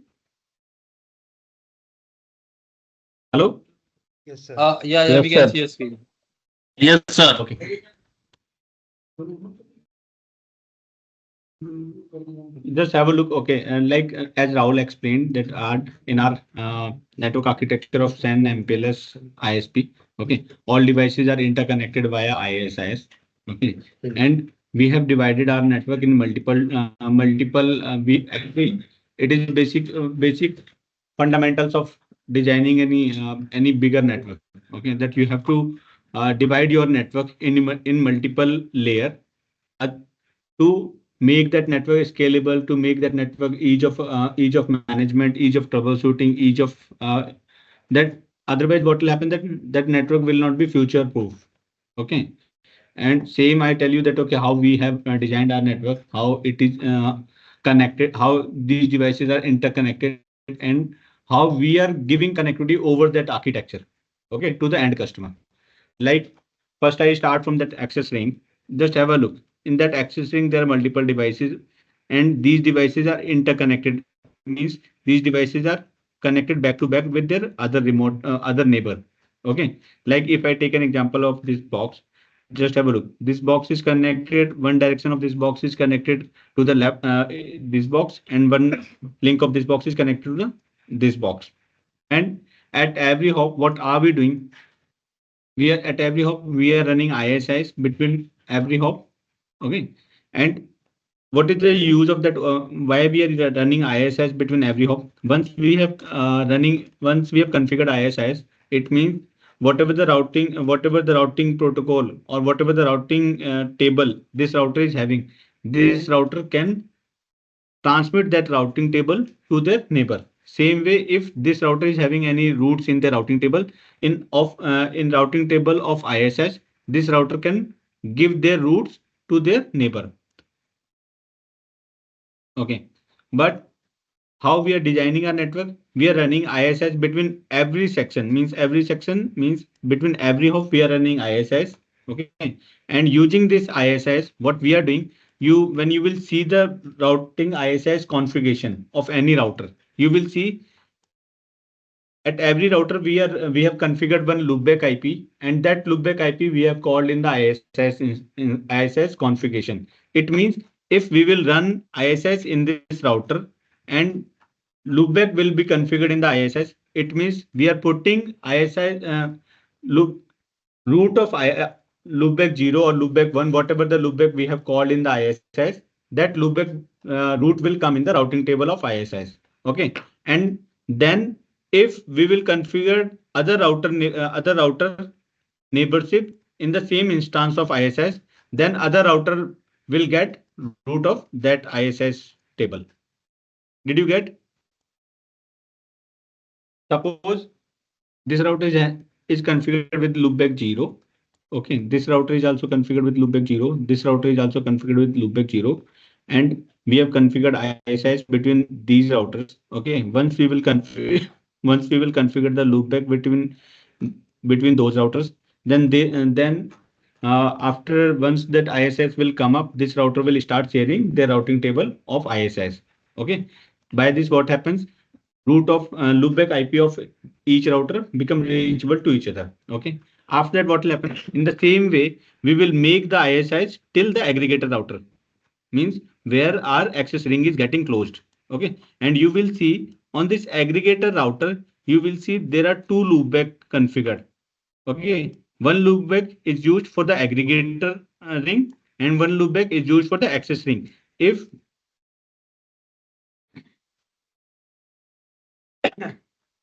same way, and we know that, okay, in our network we are running multiple instance of ISS. Multiple instance of ISS. What does it mean? Why we are running multiple instance of ISS? Because we are running hierarchical network. What does it mean? Because we are having big, very large network. In large network means there are multiple number of devices in the network, and the devices. Then if there are multiple number of devices, it means there are multiple number of backbone interface between devices. Okay, and by using hierarchical instance of ISS, what we are doing, what is the benefit of hierarchical instance of ISS? We are blocking the root of ISS which are used in this network in access ring. We are blocking the root of this access ring and to avoid transmitting to other location access ring. Okay, मतलब हम क्या चाह रहे हैं कि इस ring का जो भी ISS के राउटर है उसमें जो ISS के हम चला रहे हैं, जिस राउटर के बीच में जो ISS के रूट है वो मेरे दूसरे लोकेशन के रिंग है जो उस पर ना जाए, और वो हमारी रिक्वायरमेंट के according whatever we are planning that, okay, which interesting route should go to the next remote location, that we are making policy on our aggregator router as पर आर रिक्वायरमेंट, कि हम जो भी हमारी रिक्वायरमेंट है उस requirement के according हम क्या कर रहे हैं, हमारे जो एग्रीगेटर राउटर है जहाँ पे मेरी एक्सेस रिंग क्लोज हुई है, ये मेरा एग्रीगेटर राउटर है। ओके, एग्रीगेटर राउटर पे हमेशा क्या है, तुम्हारे को दो लूप बैक दिखेंगे। एक लूप बैक दिखेगा तुम्हारे को एग्रीगेटर रिंग की तरफ, एक लूप बैक दिखेगा तुम्हारे को एक्सेस रिंग की तरफ। और ये एक्सेस रिंग वाला लूप बैक जो है एक्सेस रिंग वाली ISS इंस्टेंस में कॉल करेंगे हम, जो एग्रीगेटर की तरफ के लिए कॉन्फ़िगर होगा वो वाला लूप बैक तुम्हारे को एग्रीगेटर वाली इंस्टेंस में कॉल हो। अब एक बार अगर मैंने ISS हर एक राउटर के बीच में चला लिया तो इट मीन्स जो भी मेरे राउटर का लूप बैक IP है वो एक दूसरे से रीचेबल हो गया। Okay, once that ISS will come up between each router means my loopback of each router are reachable to each other. Okay, and then what is our requirement? देखो for giving the connectivity to end customer, what we are doing, we are running BGP. Okay, until unless we will not run the BGP in our network, we will not be able to give connectivity to the end customer. Okay, now this is the first requirement that we have fulfilled to make reachability between two devices. Means पहले सबसे पहले हमारे को क्या करना है कि मेरा इतना बड़ा नेटवर्क है। ओके, इस पूरे नेटवर्क को पहले मेरे को खुद के अपने डिवाइस को आपस में कनेक्ट करना है। ओके, उसके बाद ही मैं किसी एंड कस्टमर की कनेक्टिविटी की बात करता हूँ। पहले मैं अपने डिवाइसेस के जितने मेरे, अगर मान लो मेरे ये एक कोई दिल्ली का राउटर है, ये मेरा कोई नोएडा का कोई राउटर है, अगर ये आपस में रीचेबल नहीं है, ये एक दूसरे को रीचेबल नहीं है, तो इसके ऊपर अगर मैं किसी कस्टमर की कनेक्टिविटी एक दिल्ली के राउटर पे दे देता हूँ और एक नोएडा के राउटर पे दे देता हूँ, तो मेरे जब आपस में राउटर ही मेरे एक दूसरे रीचेबल नहीं है, तो मैं उनके ऊपर किसी कस्टमर की कनेक्टिविटी कैसे रीचेबल बनाऊंगा। Okay, this is our actual purpose of to providing the connectivity to end customer. Okay, अब सबसे पहले मैंने क्या बताया कि जैसे पूरे नेटवर्क में same way like we have run ISS in access ring, same way core में भी हमने क्या है कि हर एक राउटर के बीच में ISS इंस्टेंस चलाया है। एग्रीगेटर में भी हर एक राउटर के बीच में जो भी उसके नेबर राउटर हैं उनके बीच में हमने हर एक सेक्शन पे ISS इंस्टेंस चलाया। Only there is difference mean what is the difference? Difference is that okay कि ISS इंस्टेंस में हम एक एक्सेस रिंग में जो है हम डिफरेंट इंस्टेंस यूज कर रहे हैं, एग्रीगेटर कोर में हम डिफरेंट इंस्टेंस यूज कर रहे हैं। ओके, इसका बेनिफिट क्या है? एक्चुअली में क्या है कि हमारी रिक्वायरमेंट क्या है कि ये जो राउटर, हर एक राउटर के बीच में जो एक ISS इंस्टेंस के लिए जो एक IP यूज हुआ, ये जो IP यूज हुआ, हमारे को ये वाले रूट नहीं चाहिए कहीं पे भी। ओके, ये वाले रूट हमारे को क्या कहाँ पे चाहिए? जहाँ पे हमारी रिक्वायरमेंट है। ये हमारी रिमोट लोकेशन पे इस राउटर को, अगर मैं इस वाले एग्रीगेटर राउटर पे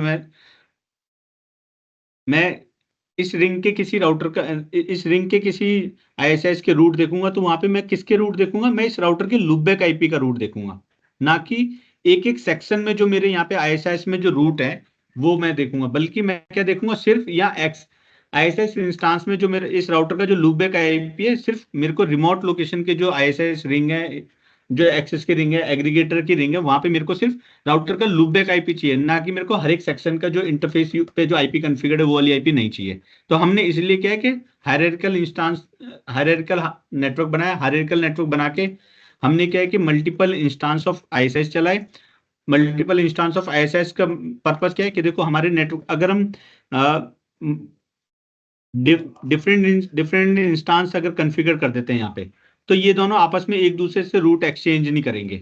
मींस अगर यहाँ पे इस राउटर के पास एक इंस्टेंस इधर के लिए चल रहा है, एक इंस्टेंस इधर के लिए चल रहा है, ओके, तो ये राउटर दो राउटिंग टेबल अपने पास कैरी करेगा। एक राउटिंग टेबल कैरी करेगा जिसमें इस राउटर के पास इधर के सारे रूट होंगे, एक राउटिंग टेबल ये कैरी करेगा कि उसके पास इधर के सारे रूट होंगे, यानी कि इसमें इसका लूपबैक भी होगा, इसका ये बैकबोन के इंटरफेस के IP भी होंगे, ये सारे होंगे। सेम वे इधर भी होगा। अब हमारी देखो एट द एंड हमारी रिक्वायरमेंट क्या है?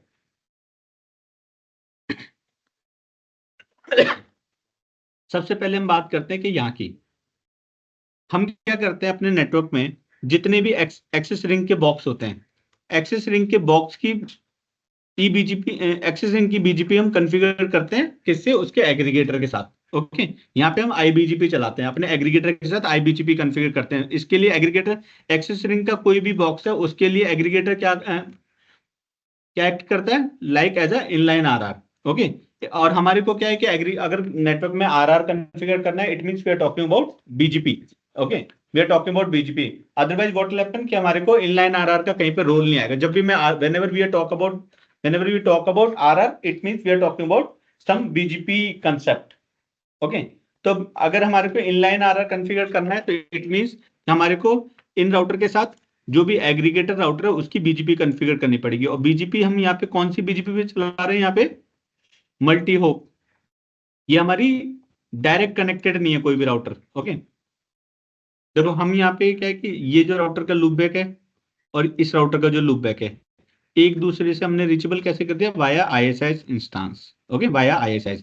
सेम वे इस राउटर का लूप बैक इस राउटर के पास भी है, इसके पास भी है, इसके पास भी है, इसके पास भी है, इसके पास भी है। ओके, अब हम क्या करते हैं, once router will have the reachability of loopback to each for each other, means access ring router are having the reachability of aggregator router loopback IP. Same way aggregator router are having the reachability of loopback of access ring router. Okay, अगर हमारी reachability है एक दूसरे के पास loopback की reachability है तो automatically हम क्या कि यहाँ पे बीजीपी बना सकते हैं, मल्टी होप बीजीपी कॉन्फ़िगर कर सकते हैं। नहीं कर सकते हैं? हेलो हेलो, ये समझ आ रहा है या उड़ गया? ओके, अब देखो हमारी राउटर की एक दूसरे से रीचेबिलिटी हो गई। हमारी एक्चुअल रिक्वायरमेंट क्या थी, हमारी एक्चुअल रिक्वायरमेंट थी कि राउटर के एक दूसरे से लूप बैक रीचेबल हो जाए। लूप बैक रीचेबल हो गए, हमने क्या करा, हर एक एक्सेस रिंग की जो भी उसकी रिंग जहाँ पे क्लोज हो रही है, हमारी एक्सेस रिंग 2 एग्रीगेटर पे क्लोज हो रही है, उसके साथ हमने बीजीपी बना दी। अब तुम हर एक राउटर पे जब भी एक्सेस रिंग के जो बॉक्स होते हैं उस पर देखोगे कि उसकी 2 राउटर के साथ बीजीपी बनी होती है। सेम वे हर एक राउटर की 2 बीजीपी बनी होगी।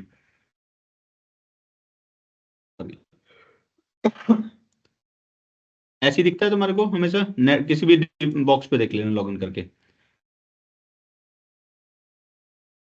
ओके, लेकिन इनकी आपस में कोई बीजीपी नहीं बनी होगी, ऐसी नहीं बनी होगी कोई। यहाँ पे आईएसएस बनी होगी, कोई आपस में कोई बीजीपी नहीं बनी होगी यहाँ पे कहीं पे भी। ये यहाँ पे आईएसएस चल रहा होगा। सेम वे हम क्या कर रहे हैं कि जो मेरे कोर के राउटर है, देखो अब कोर के राउटर पे आ जाते हैं।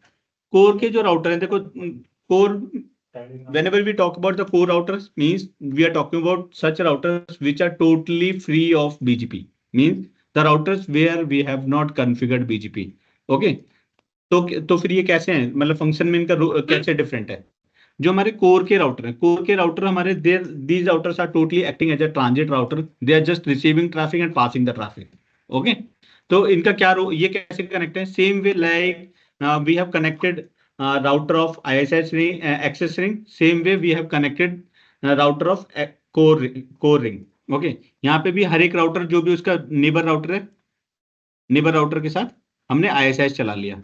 अगर ये इसकी फिजिकल कनेक्टिविटी कोई ऐसे भी है तो यहाँ पे भी हमने ISS चला दिया। कोई ऐसे अगर फिजिकल कनेक्टिविटी तो हमने यहाँ पे भी चला दिया। ओके, वेरेवर मीन्स अगर इस राउटर की कोई भी फिजिकल कनेक्टिविटी दूसरे किसी नेबर राउटर से है, there we have configured the ISS instance or ISS configuration we have done in core instance. Clear? Okay. अगर हम यहाँ पे once we have completed, we have done the ISS configuration on all core routers, it means same way like we have reachability of router loopback in access ring. Same way we have reachability of core routers of each other from each other. Okay, for their loopback IP. Okay. Same way now we have also configured ISIs, okay, between the aggregator routers, and we will only configure the ISIs between the neighbor routers, means the routers which are physically connected. अगर ये router की physical connectivity सिर्फ इस 2 router से है तो हमने इसके बीच में ISIs चला लिया। Once we have configured the ISIs, in the ISIs we have advertised loopback of our own requirement, मतलब हमने उस ISS इंस्टेंस के अंदर अपनी रिक्वायरमेंट के अकॉर्डिंग कौन सा लूपबैक हमारे को एडवर्टाइज करना है, that instance, that loopback IP we have called in that particular instance. Means कि मैंने इस राउटर के ऊपर 2 ISS इंस्टेंस चलाया, एक चलाया एक्सेस रिंग का इंस्टेंस, एक चलाया एग्रीगेटर का इंस्टेंस। एग्रीगेटर वाले में मैंने यहाँ पे एग्रीगेटर का लूपबैक IP कॉल करा, एक्सेस वाले में मैंने एक्सेस वाली रिंग का लूपबैक कॉल करा। ओके, अभी देखो हमारी, अगर मैं बात करूं, once let me delete this, Okay. Therefore, once we have completed the ISIS configuration, what does it mean? Now we are having reachability means access devices are having reachability till the aggregator router. Same way, once we have completed the ISIS configuration in aggregator ring, means aggregator devices are having reachability to each other. Same way, core devices are also having reachability to each other after completing the ISIS configuration. But still, we cannot give the connectivity to the end customer. Okay. Sorry. Now, same way, like for access ring, we are for every box, we are doing BGP configuration with the aggregator router. Same way, here also we are having RR router. Okay, for aggregator ring also we are having the RR router. Okay. Now, once we will have the reachability of router to each other, means this router will have the reachability of loopback of that RR router, means any one of the router or in the network, okay, can act as the inline, can act as RR router. That is our own choice, which router we are making as a RR. Okay, this is our own choice. Suppose in this diagram, I take an example. Suppose this router is our RR router. Okay, I'm just taking an example. Okay, suppose these routers are our RR router, and after completing the ISIS instance configuration, we may have the reachability of each router for their loopback IP. Means this router is having the reachability of loopback of this router. This router will have the reachability of loopback of this router.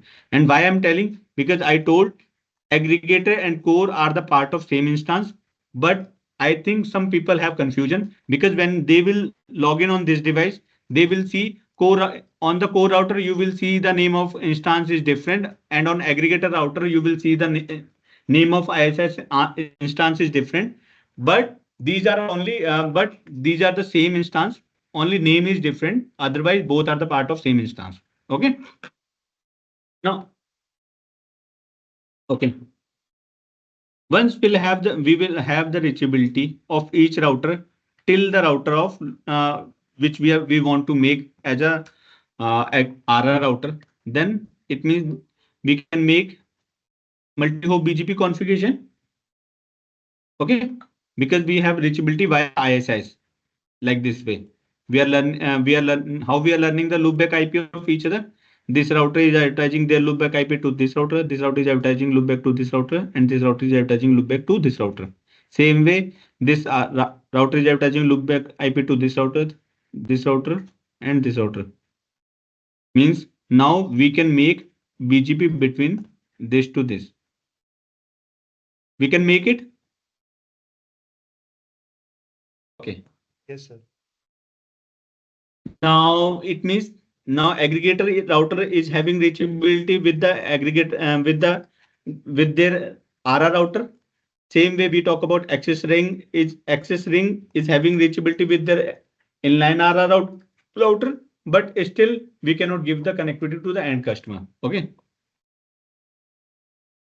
Once we have done the configuration on the BGP, once we have completed the configuration of BGP on our router, okay, and make sure that those routers which are not configured with the BGP on those routers we cannot give the connectivity to the end customers. Okay, to provide the connectivity to end customers from any router, we have to configure the BGP. Okay. Now still I told that we cannot give connectivity to the end customer, means something still there are some configuration which are missing. Okay. Let me correlate with the MPLS as well. Same way if we talk about MPLS. Okay. Now in the extension part of MPLS, earlier when we discuss about T2, T3, T1. Okay, till T3 router, all router are the part of same instance till T3 router of MPLS. Okay, all router are part of same instance. Okay, like core aggregator ring routers are the part of same instance of SEN. But in extension part of MPLS, like we have created access ring in different instance of ISS. Same way, extension part of MPLS T4, T5 ring are configured in different instance of ISIS. Okay, means different this ISIS instance route will not go automatically to the different routing table of different instance. Okay, until unless we will not redistribute or we didn't use any mechanism. Okay, मतलब जब तक हमने यहाँ पे कोई mechanism use नहीं करा तब तक एक इंस्टांस का रूट दूसरे इंस्टांस में नहीं जाएगा. ओके, सेम मतलब मेरा एमपीएलएस और सैन का आर्किटेक्चर मतलब अगर if I tell you about in terms of ISS same है. ओके, यहाँ पे किसी को कंफ्यूजन है कि मतलब मेरा सैन और एमपीएलएस के डिवाइसेस आपस में कैसे कनेक्ट हैं, T4 के डिवाइसेस कैसे कनेक्ट हैं, एमपीएलएस के एक्सेस रिंग, सैन की एक्सेस रिंग के डिवाइसेस कैसे कनेक्ट हैं, एग्रीगेटर के कैसे कनेक्ट हैं, कोर के कैसे कनेक्ट हैं, T5 की रिंग आपस में कैसे कनेक्ट है. Is there anyone having confusion? Hello, ज्यादा समझ आ गया क्या? Hello, Guys, can we please acknowledge and respond? Yes, yes. at least respond me so that I will get interest to teach you. Okay, कुछ confusion है? let me revise once in few minutes.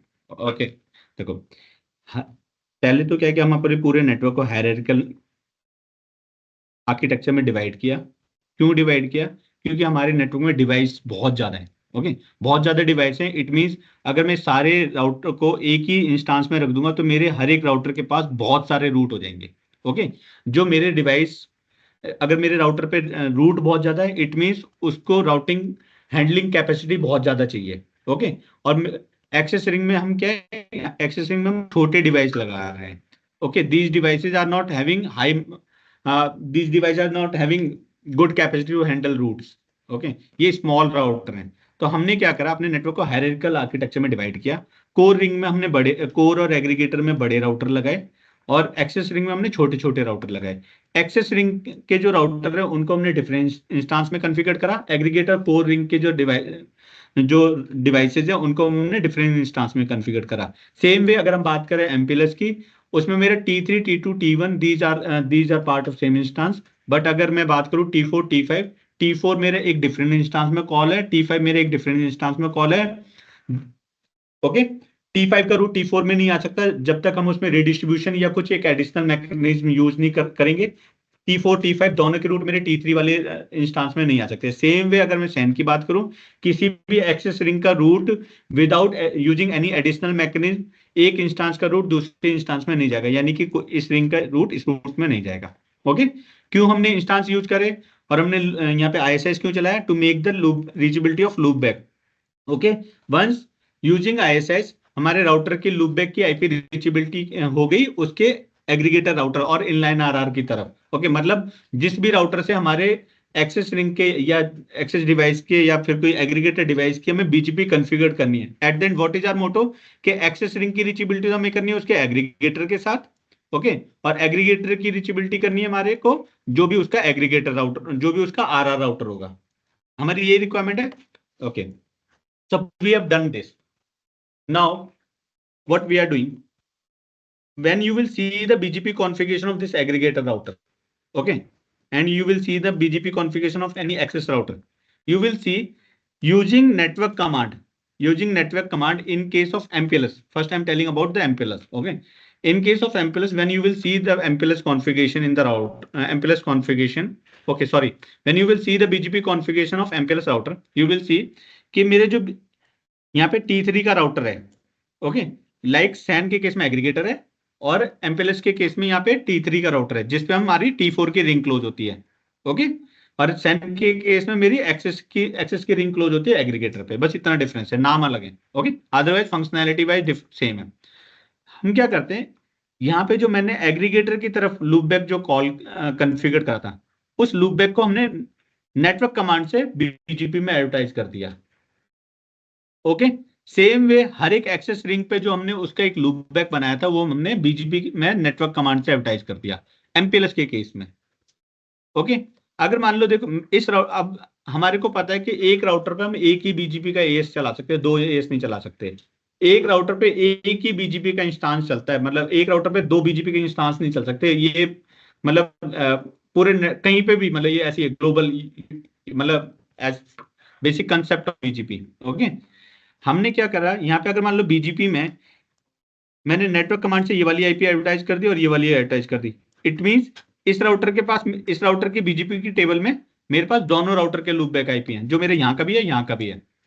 Okay, अब मैंने क्या करा, यहाँ पे इन router से इसकी बीजीपी बना रखी थी।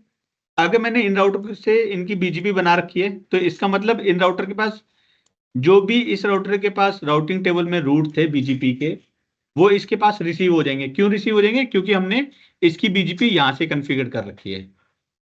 ओके, सेम वे जो हमने नेटवर्क कमांड यूज करके इस राउटर का लूप बैक एडवर्टाइज करा था बीजीपी में, वो यहां से यहां पहुंच जाएगा। ओके, डिड वी गेट के how T4 router become reachable from the T3 router and how T3 router loopback become reachable to the T4 router?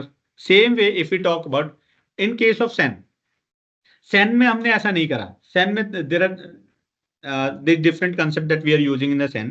Okay, SAN में हमने क्या करा, यहाँ पे हमने अपनी रिक्वायरमेंट के अकॉर्डिंग क्या करा कि यहाँ पे ना हमने रीडिस्ट्रीब्यूशन कर दिया अपनी रिक्वायरमेंट के अकॉर्डिंग, यानी कि इस IISS के रूट इस IISS इंस्टांस में डाल दिए, इस IISS के रूट इस IISS इंस्टांस में डाल दिए according to our requirement. Okay, अगर मेरे इस IISS इंस्टांस में ये रूट आ गए तो ऑटोमेटिकली मैं उसको कहीं से भी रीचेबल कर सकता हूँ।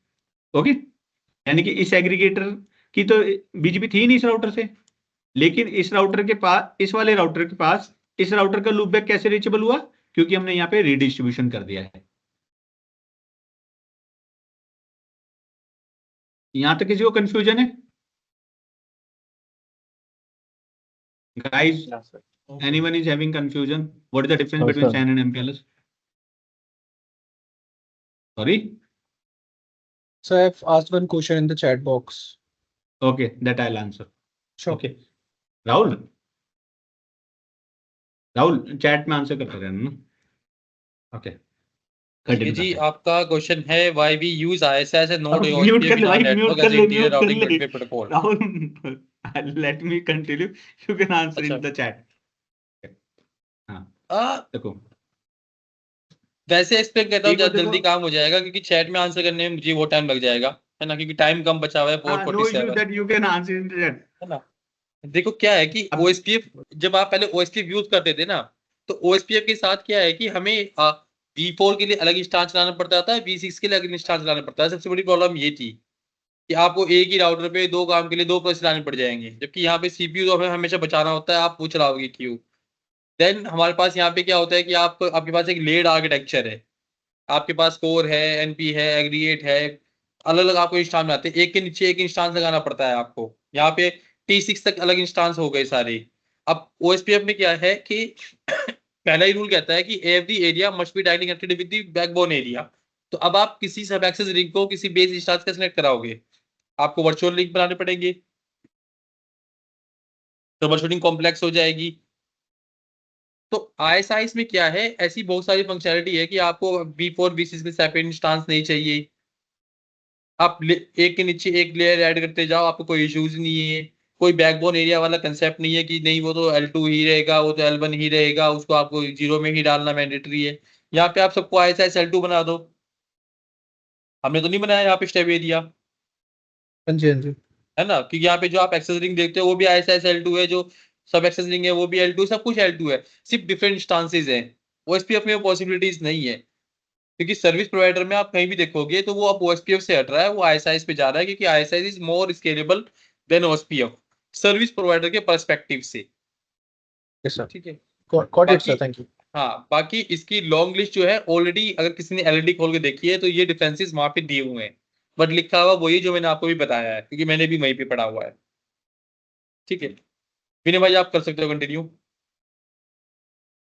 हाँ ओके, देखो अभी what we were discussing how we are giving connectivity to the end customer using this cloud architecture. Okay, I tell that okay, I tell you that okay, how these devices are interconnected, okay, and how we have divided our network in hierarchical view. Okay, why we have divided that? I have communicated to save to keep limited routing table of on each router. मतलब हमारे जो access ring के box हैं वो छोटे router हैं, aggregator के फिर बड़े राउटर हैं. ओके, ये हमारी रिक्वायरमेंट के अकॉर्डिंग है. अब आगे बात करते हैं. But still we cannot give connectivity to the end customer. Okay, for providing connectivity to the end customer, we'll have to make sure we are running some concept of MPLS. Okay, otherwise we will not be able to provide the connectivity to the end customer. And which all type of connectivity we are giving to the end customer? We are giving few type of connectivity to the end customers like L2 VPN, okay, and L3 VPN. Any more connectivity anybody know that we are providing to the end customer? I think there is no any other connectivity, but yes, there is one more connectivity that we are providing to the end customer, one MPLS. Okay, देखो कभी भी अगर मैं बात करता हूँ पूरे network में L2 VPN और L3 VPN, सिर्फ यही दो कनेक्टिविटी हैं जो हम पूरे नेटवर्क में प्रोवाइड करते हैं एंड कस्टमर को. But if you talk about ISP network is totally different from this SAN and MPLS. Okay, वहां पे हम L2 VPN L3 VPN की बात नहीं करते हैं. Okay, so we'll continue with the L2 VPN L3 VPN. देखो L2 VPN और L3 VPN चलाने के लिए हम हमारे को क्या है कि अभी जो अपना नेटवर्क मेरा our network is still not ready. Means what we have configured ISS. By using ISS, we made reachability of each devices from each other to make BGP with their RR router. Okay, for access, RR router is called inline RR. For aggregator, RR router is called as regional RR. Okay, this is clear to us. But now we have to run the MPLS. Okay, to provide the connectivity to the end customer for L2 VPN and L3 VPN. Okay, मतलब अगर हम यहाँ पे MPLS नहीं चलाते हैं तो हम MPLS बेसिकली क्या है कि देखो L2 VPN L3 VPN these are just flavour of service of MPLS. मतलब एक MPLS की एक फ्लेवर है, ये सर्विस के फ्लेवर है कि हम MPLS चला के L2 VPN और L3 VPN की सर्विस एंड कस्टमर को दे सकते हैं. ओके, तो हमारी क्या, अब हम देखो यहाँ पे हम जब MPLS चलाते हैं तो MPLS चलाने के लिए हमारे को कुछ और भी there some more additional set of requirements. हम क्या करते हैं, यहाँ पे हर एक राउटर के इंटरफेस का जो लूपबैक आईपी है उसको MPLS इनेबल करते हैं उस इंटरफेस पे. ओके, हम कोर राउटर पे, मैं what I told earlier that okay on core routers, these core routers are totally free of BGP. Okay, means we cannot give connectivity to the end customers using core router if that core router is not enabled with the BGP. Okay, तो हमारी क्या requirement है कि हम इस पे जो हमारे for providing connectivity to the end customers we have to enable MPLS and R network. Okay, तो MPLS enable करने के लिए हमारे को देखो कुछ प्रोटोकॉल की रिक्वायरमेंट होती है that we will cover in next session when we'll start the session of protocols. Okay, and हम वो I'll just write it here. Okay, LDP, TDP. Someone was asking regarding RSVP, that we will tell. Okay, I will tell that. Okay, what is the actual use of RSVP and how it is different, how RSVP, LDP, TDP are different from each other. Okay, देखो हम MPLS चलाने के लिए ये हमारे कुछ routing, ये हमारे प्रोटोकॉल्स हैं बेसिकली. ये सब प्रोटोकॉल ऑफ BGP लाइक एक टूल की तरह है, क्योंकि BGP itself is combination of multiple protocol, है ना. और वो तो BGP एक टूल की तरह यूज करते हैं, उसके अंदर हमारे मल्टीपल प्रोटोकॉल यूज होते हैं उस पर्टिकुलर BGP के आप फंक्शनैलिटी को यूज करने के लिए. ओके, और MPLS में हम ये सारे इन्वॉल्व यूज करेंगे, LDP, TDP, RSVP, T. तो इसका एक बार गो थ्रू कर लेना. Okay, so that it will be easier for us to teach you. Okay, I think we should close this today or we have to continue. Anyone is having asked question for today?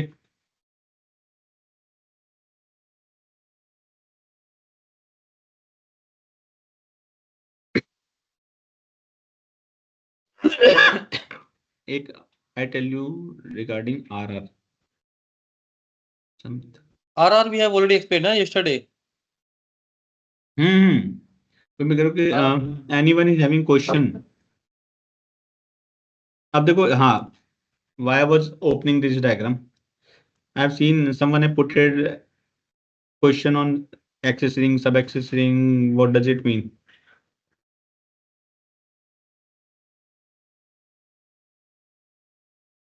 ये screen visible है?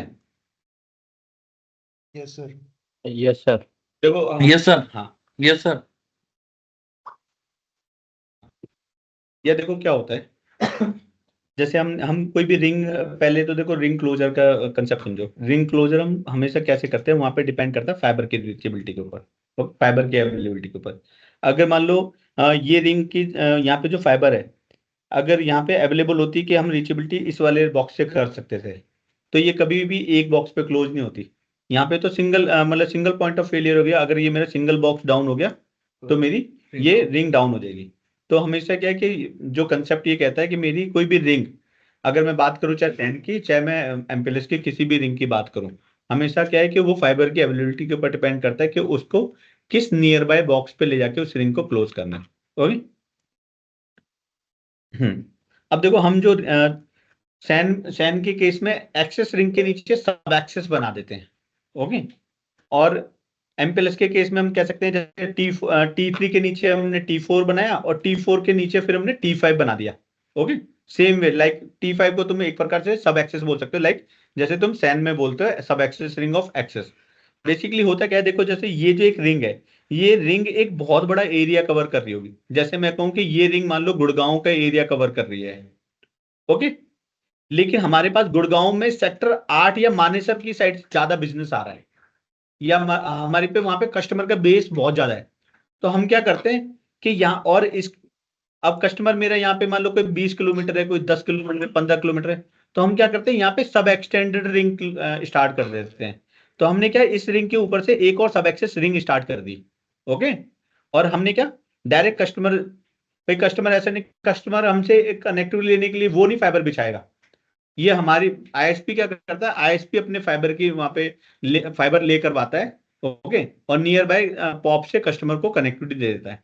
तो हमने क्या ये जो अब हम कह रहे हैं कि मतलब एक्सेस रिंग सर इस वाले बॉक्स पे क्यों कनेक्ट करी, यहाँ पे क्यों नहीं लाए, यहाँ पे क्यों नहीं लाए, it will depend on the business requirement कि हमारे पास किस लोकेशन में ज्यादा बिजनेस आ रहा है। As I told you the example of this, suppose this ring is covering the area of Gurgaon. Okay. लेकिन गुड़गांव बहुत बड़ा है, गुड़गांव में मेरे पे ज्यादा बिजनेस हमारे पे मानेसर की साइड से आ रहा है, तो it means we will add one more ring as a sub access ring by any two nearby access ring router. Okay, got the question? Access ring, sub access ring, what does it mean? Now point is same way as we are using different instance in MPLS for T2, T1, T3 router. Okay. And T4 is part of different instance, T5 is part of different instance. T5 router का, T5 ring का कोई भी ISS का root T4 ring में नहीं जाएगा, T4 ring का इधर नहीं जाएगा और ऐसे ही इधर नहीं जाएगा, मतलब आपस में ये एक्सचेंज नहीं होंगे। Okay. In case of MPLS we are exchanging the root of loopback IP of ISS using network command. In case of SAN, we have done the redistribution as per our requirement, because there we were not running BGP LU. In the MPLS we are running BGP LU. Okay. So because SAN was initially designed as an access network. Okay. इसमें क्या है कि अब तुम ये I am giving lesson to all के LDP, TDP, RSVP, TE, MPLS, ये मतलब यानी कि इसको रिव्यू कर रीड करना, जिससे क्या है कि उसका अगर हम कोई कंसेप्ट आपको बताए तो आपको इजी हो अंडरस्टैंड करने के लिए। ओके। लेकिन उससे पहले हम नेक्स्ट राहुल नेक्स्ट टॉपिक क्या है अपना? मोबिलिटी वाला आर्किटेक्चर है। आई थिंक ऑलरेडी 5 आज बज गए, सो उसको हम जब मोबिलिटी की सर्विस एक्सप्लेन करेंगे तो टोपोलॉजी उसी में कवर कर लेंगे। जब अपना we were talking yesterday also that there is a little bit similarity between this like SAN and MPLS, but they are working, the architecture, the protocol being used is totally different. Okay. So today we will cover the SAN, MPLS. These are our two main IP network. And then we will cover the mobility network, how the mobility side is connected with their server, or what is their device locations. And then we will cover for the homes network. The TP network is not too complex. If we if any time is left, then we will cover for the TP also. But our main domain is SAN, MPLS, mobility, and homes. These we will cover today only. Okay, so we will spend 30 minutes each for for each domain, right? So in this, I believe you have already received this document also. इसलिए हम training के लिए भी same ही use कर रहे हैं, कोई different use नहीं कर रहे हैं इसमें। तो इस डॉक्यूमेंट में अगर आप देखोगे तो इसमें सर्विस का भी दिया हुआ है, बट सर्विस का पार्ट हम आज कवर नहीं करेंगे। आज हम कवर करेंगे SIP topology and the protocol, क्योंकि सर्विस पे जाएंगे तो वो 2 घंटे ऐसे ही निकल जाएंगे। तो बेसिकली अगर हम सैन की बात करें तो सैन में आज की डेट में हमारे पास 3 वेंडर है। हमारे पास सिस्को है, नोकिया है एंड हुआवे है। पहले कुछ टाइम तक हमारे पास जेटी भी हुआ करता था, अब जेटी नहीं है, अब सिर्फ 3 ही ओईएम हमारे पास बचे हुए हैं। तो ये कैसा था कि जो हमारे पास नोकिया जो था वो 5 सर्कल में चलता है, आज भी कोई चेंज नहीं है इसमें। जैसे एनसीआर है, Lucknow, Chandigarh, Hyderabad and Jaipur. In 5 cities में हमारा जो सैन का नेटवर्क है वो प्योर सैन पे चलता है। बेंगलोर एंड चेन्नई वो हमारा प्योर चलता है सिस्को पे। वो जो रिमेनिंग सिटीज है लाइक भोपाल, इंदौर, अहमदाबाद, मुंबई, पुणे, कोयम्बटूर एंड कोलकाता, ये सारा हमारा हुआवे पे है। तो रिसेंटली आप देख भी रहे हो कि जितने भी हुआवे की डिवाइसेस हैं वो रिप्लेस हो रहे हैं हमारे सिस्को के साथ। सो उन सर्कल में आपको सिस्को की डिवाइसेस भी हैं एंड हुआवे की डिवाइसेस भी हैं। बट जो नोकिया के सर्कल है और सिस्को के सर्कल है, वहां पे हमारे पास सिंगल ओईएम है। फॉर एग्जांपल चेन्नई और बेंगलोर में आपको एक्सेप्ट सिस्को और कोई डिवाइस नहीं मिलेगा। And the same way NCR वगैरह में जहाँ पे हमारे पास नोकिया लगा हुआ है, वहां पे आपके पास एक्सेप्ट नोकिया और कोई डिवाइस नहीं है। सिर्फ वहीं पे 2 ओईएम की डिवाइसेस हैं सेम सिटी में, जहाँ पे पहले हुआवे चल रहा था, क्योंकि वो भी रिप्लेस हो रहा है। और अभी भी इसका काफी स्कोप बचा हुआ है और काफी लंबा टाइम इसको बचे हुए स्कोप को भी खत्म हो जाएगा। तब एटलीस्ट आप मान के चलो 1 से 2 साल तो इजीली लग जाएंगे अभी भी इसको खत्म करने में। फिर हमारे पास आता है हार्डवेयर के टाइप हमारे पास क्या क्या है। तो ये आई थिंक ये वाला पॉइंट मैंने कल भी कवर किया था जब मैंने आपको मॉडल बताया था इसमें, कि हम अपनी एक्सेस लेयर में जो हमारे पास डिवाइस रहता है, क्योंकि सैन में चलता है, एक एक्सेस है, एक्सेस के बाद एग्रीगेशन लेयर है, एग्रीगेशन के बाद हमारे पास कोर की लेयर है। NP is a device which is equivalent to aggregator. But layer हमारे पास 3 ही है, access, aggregate and core. Sub access जो है वो एक्सेस का ही पार्ट है, वो कोई अलग से 4th लेयर नहीं है, वो पार्ट ऑफ एक्सेस ही लेयर ही है। जब हम रिंग की बात करते हैं तो वो 4th रिंग बन जाती है, बट जब हम बात करते हैं लेयर की तो it is part of access layer. तो हमारे पास जो access and sub access layer में जितने भी डिवाइसेस लगे हैं वो सारे रिलेटिवली काफी लो कैपेसिटी के हैं। जो एग्रीगेशन एंड कोर में है वो हायर कैपेसिटी के हैं। फॉर एग्जाम्पल इन सिस्को जितने भी एग्रीगेशन और कोर डिवाइसेस हैं वो सारे ASR 9 के डिवाइसेस हैं एंड 9903 डिवाइसेस हैं। एक्सेस में हमारे पास सिस्को में क्या है, 90 ASR 903, ASR 920, NCS 540। ठीक है, तो ये रिलेटिवली काफी कम कैपेसिटी के डिवाइस होते हैं। कम कैपेसिटी इन द सेंस कि हमारे पास कितना हमें ट्रैफिक से डिलीवर करना होता है। जैसे हमारे पास कस्टमर्स आते हैं 2-2 MB, 4 MB, 50 MB, ये मोबिलिटी साइट्स कनेक्टेड होती हैं 1G पोर्ट से या 10G पोर्ट से। बट कोई भी कस्टमर ऐसा नहीं होता जिसको सिंगल पोर्ट से मोर देन 10 Gbps की सर्विस चाहिए होती है। Most of the access node पे आपको सर्विस यही मिलती है 2, 4, 5, 10, 2 MB, 10 MB, 500 MB, बट वो हमेशा लेस देन 10 gig की होगी। और अगर लेस 10 gig की कोई सर्विस है भी तो वो सिंगल एक्सेस बॉक्स से सिंगल के आसपास ही चलती है, अलोंग विद 1 और 2 स्मॉल सर्विस। ये जैसे आपको B2B में देखने को मिल जाएगा। B2B में जहां पे भी हमने 10 gig का सर्विस डिलीवर किया हुआ है एक एक्सेस नोड से, या तो वो access node back to back connected है एग्रीगेटर के साथ, और हमने वहां से कुछ और दिया ही नहीं है। So depending on the traffic requirement, ये कितना ट्रैफिक वहां से डिलीवर करना है और कितने उस पे रूट्स रहेंगे, उस हिसाब से हमारी बॉक्स की कैपेसिटी डिसाइड होती है। क्योंकि एक्सेस में आपको 100 गिग के पोर्ट्स नहीं चाहिए होते, आपको वहां पे मिलियंस में रूट नहीं चाहिए होते।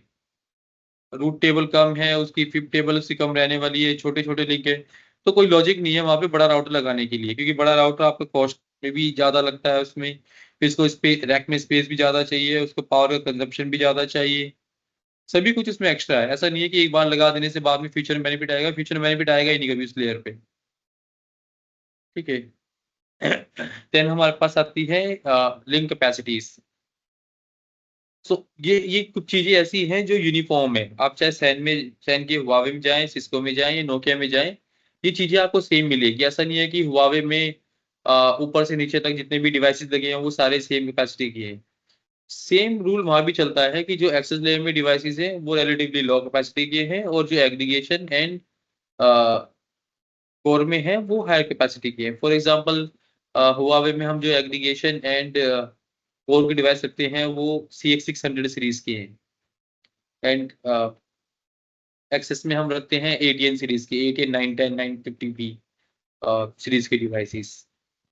सेम वे हमारे पास नोकिया में भी ऐसा ही चलता है कि एग्रीगेशन में हम SR7 SR12 SR1 यूज कर रहे हैं, एक्सेस में हम यूज कर रहे हैं SESM SESAR SAR8 SRC4 IXRE, ये सब चलता है। तो अब बात आती है इसकी लिंक कैपेसिटी की। जो यूजुअली हमारे पास रिंग चलती है हम नीचे से चलते हैं, जो हमारे पास सब एक्सेस रिंग होती है। सब एक्सेस में आज की डेट में हमारे पास दो ही कैपेसिटीज है, एक है 1 गिग की और दूसरी हमारे पास है 10 गिग की। Most of the sub access ring जो है वो टर्मिनेट होती है हमारे पास एक्सेस नोड पे, और रिंग की कैपेसिटी होती है 1 Gbps। कुछ एक सब एक्सेस रिंग आपको 10 गिग की भी मिल जाएगी, क्योंकि वहां पे पोर्ट्स अवेलेबल थे, फाइबर की कोई कैपेसिटी होती नहीं है। देन हमारे पास आती है एक्सेस रिंग्स। एक्सेस रिंग की जो हमारी कैपेसिटी होती है वो होती है 10 Gbps और मल्टीपल 10 Gbps, या फिर अब हमने जो हमारे पास ये NCS 540 बॉक्सेस आने लगे हैं, हमने एक्सेस रिंग को भी 25 Gbps बनाना स्टार्ट कर दिया, क्योंकि बॉक्स पे फीचर अवेलेबल है, बॉक्स पे पोर्ट अवेलेबल है। SFP सिर्फ हमें रेंज करनी होती है वेरिएबल स्पीड की। तो अब हमारे पास एक्सेस रिंग जो है वो 25 गिग में है, 10 गिग में है और मल्टीपल 10 गिग में, कि डिपेंडिंग के कोई एक्सेस रिंग है वहाँ पे back to back aggregators connected है, तो हमने वहाँ पे अपने जो बैकबोन पोर्ट है उसको लैग में कन्वर्ट करके वहाँ पे 2 3 4 5 आप ऐड कर सकते हो।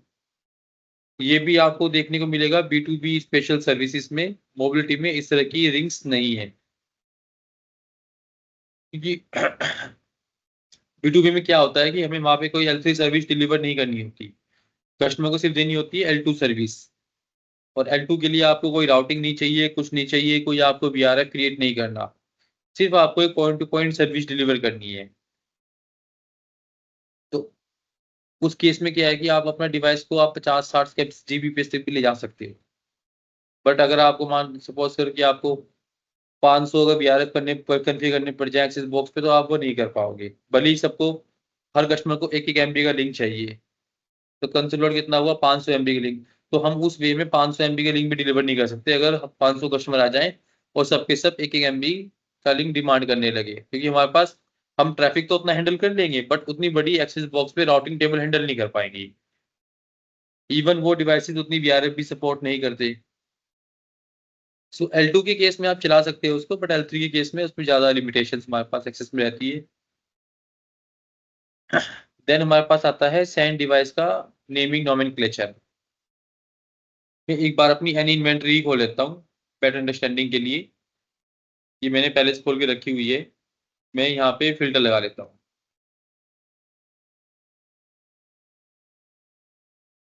ठीक है, तो आप ये देख रहे हो कि हमारे पास एक डिवाइस का जो SAN में है उसका नेम कुछ इस तरह फॉर्मेट में होता है। अब ऐसा नहीं है कि ये नोमेनक्लेचर हम थ्रू आउट हर जगह यूज करते हैं, ये नोमेनक्लेचर लिमिटेड टू SAN है। ये आपको कहीं NBT EPT T5 T4 T2 T3 या किसी और जगह पे देखने को नहीं मिलेगा। ये लिमिटेड टू SAN है। कि इसमें क्या है कि पहला हमारा जो ऑक्टेट है वो हम खाली यूज करते हैं अपने सिटी को आइडेंटिफाई करने के लिए, और ये हमेशा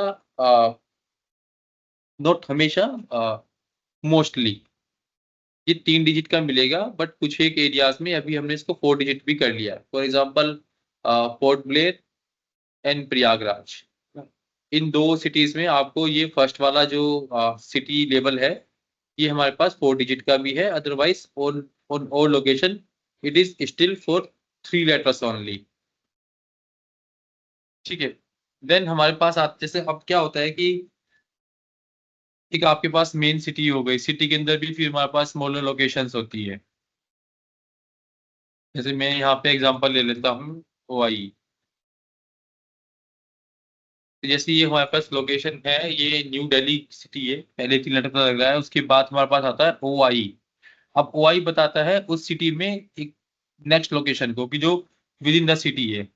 फॉर एग्जाम्पल जैसे यहाँ पे लिखा हुआ है OI, तो ये क्या होता है कि उस एरिया का नाम छोटा करके यहाँ पे लिख देते हैं। किसी का अगर ऐसे सिनोनिम नहीं होता तो उसको छोटा वैसे ही नॉर्मली भी कर सकते हैं।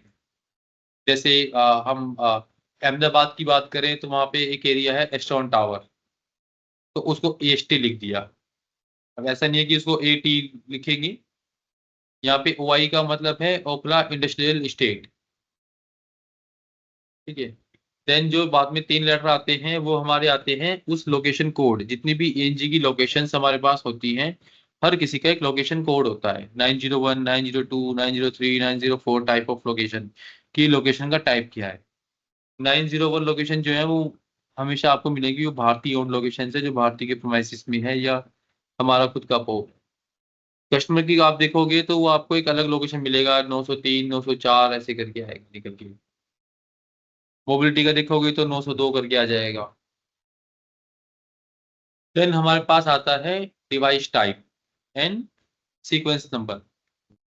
अब हमारे पास जैसे हैंडमेड में क्या क्या डिवाइस बताया, हमारे पास सब एक्सेस होता है, हमारे पास एक्सेस है, एग्रीगेट है, कोर है, NP है, RR है एंड कोलो एक्सेस। तो ये 6 टाइप के डिवाइस हमारे पास आज की डेट में नेटवर्क में है। तो जो सब एक्सेस है, सब एक्सेस हमारा शॉर्ट होके बन जाता है आइदर SA और A4। कहीं पे भी आप अगर यहाँ इस लोकेशन पे, जैसे ये वाला जो पार्ट है, ये 4th ऑक्टेट है, अगर यहाँ पे आप A4 या SA लिखा हुआ है तो वो नोड हमारा सब एक्सेस है।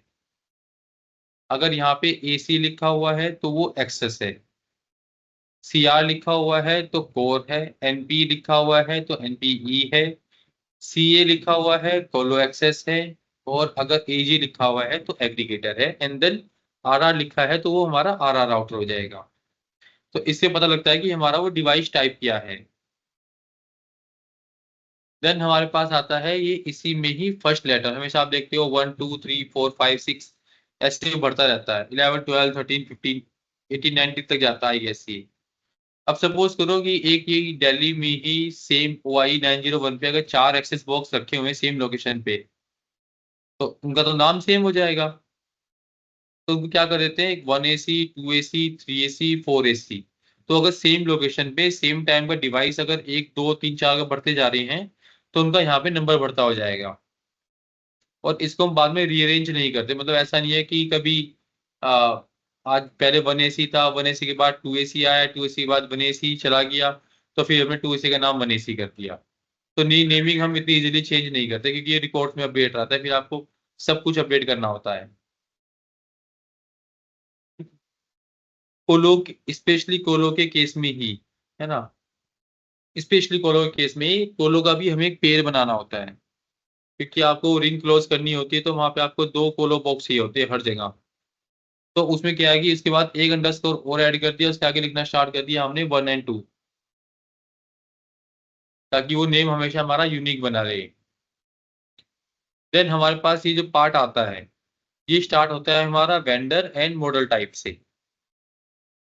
इनिशियली कैसा था कि जितने भी नोकिया के डिवाइसेस थे वो स्टार्ट होते थे ए से, जैसे आप नीचे देख रहे हो, एन से कोई स्टार्ट नहीं होता था, एल्काटेल से स्टार्ट होता था। एल्काटेल का ए यहाँ पे लिया गया था, उस टाइम पे एल्काटेल लूसेंट होते थे, नोकिया नहीं होते थे जब भी डिवाइसेस लगे थे। हुआवे के डिवाइसेस हमारे H से स्टार्ट होते हैं आज भी। सिस्को के डिवाइसेस हमारे C से स्टार्ट होते हैं, एंड ZT की डिवाइसेस जो अब नहीं है पहले हुआ करते थे वो हमारे स्टार्ट होते थे Z से। ठीक है। एक ये IXRE में आपको देखने को मिलेगा सिर्फ, जहाँ पे ये A से स्टार्ट नहीं होता क्योंकि स्पेस नहीं था। तो सबको पता है अब यहाँ पे कि IXRE नोकिया का डिवाइस है, तो A लिखने की इतनी जरूरत नहीं थी। ठीक है। देन लास्ट में हमारा आता है रिंग का पार्ट, कि वो डिवाइस हमारा किस रिंग से बिलोंग करता है। सेम रिंग आईडी हमारे पास सेम सिटी में रिपीट नहीं करती। ठीक है।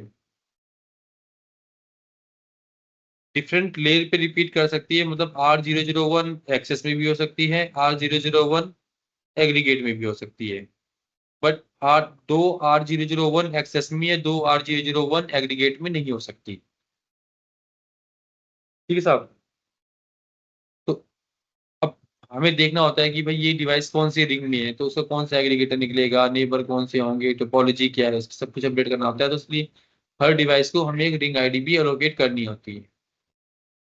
डिफरेंट सिटी में हमारा कोई लॉजिक नहीं है, डिफरेंट सिटी में हमारी वो रिंग वहां पे आपको मिल सकती है। राइट। सो ये था हमारा नोमेनक्लेचर। किसी का कोई भी अगर क्वेश्चन हो किसी भी पॉइंट पे तो वो पूछ सकता है या चैट में अपना क्वेश्चन डाल सकता है। जैसे ही इसको देख लेंगे आप अनम्यूट के पूछ सकते हैं, कोई इश्यूज नहीं है। ठीक है। देन हम आते हैं वापस अपनी पीपीटी पे। तो हमने क्या है कि अभी टोपोलॉजी हम कवर करेंगे। सिटीज हमारी क्या है वो हमने कवर कर ली, हार्डवेयर टाइप हमने कवर कर ली, अपने लिंक कैपेसिटी हमने कवर कर ली, अपनी नोमेनक्लेचर हमने कवर कर लिए। ठीक है। इससे पहले हम अपनी आईजीपी पे जाएं, हम एक बार अपनी टोपोलॉजी पे जाते हैं।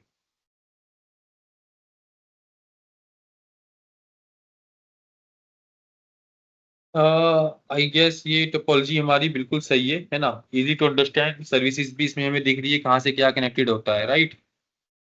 सो जो हमारे पास ये एक्सट्रीम राइट में जो आप डिवाइसेस देख रहे हो लाइट ब्लू कलर के, ये सारे हमारे हैं एक्सेस नोड्स। जो ब्लू में है ये हमारे एनपी नोड्स हैं, लिखा भी है नाम सब पे, एक्सेस 1 2 एग्रीगेट एंड कोर और आरआर। सो टोपोलॉजी कैसे है कि यहाँ पे आप देख रहे होंगे कि कोर को मैच दिखाया गया है और एनपी से एनपी का लिंक भी दिखाया गया है, बट ये आपको हर जगह नहीं मिलेगा। आज की डेट में हम एनपी से एनपी का लिंक होता नहीं है इतना, है ना, क्योंकि बैक टू बैक हमें चाहिए नहीं। वो एनपी जो है हमारा दो अलग अलग कोर से कनेक्टेड रहता है। पहले क्या होता था कि जैसे ये लिखा हुआ है यहाँ पे कि कोर 4 से मेरे पास कनेक्टेड होगा एनपी 2, एनपी 2 से कनेक्टेड होगा एनपी 1, एनपी 1 कनेक्टेड होगा कोर 3 से। तो वो एक रिंग में होता था। आज की डेट में वो रिंग में नहीं होता, और दोनों NP separately back to back with both core connected होते हैं। कोर भी जैसे भी टोपोलॉजी में हमने शो किया हुआ है कि वो फुल मैश में है। मैश में वो होता है लेकिन फुल नहीं होता है। ठीक है।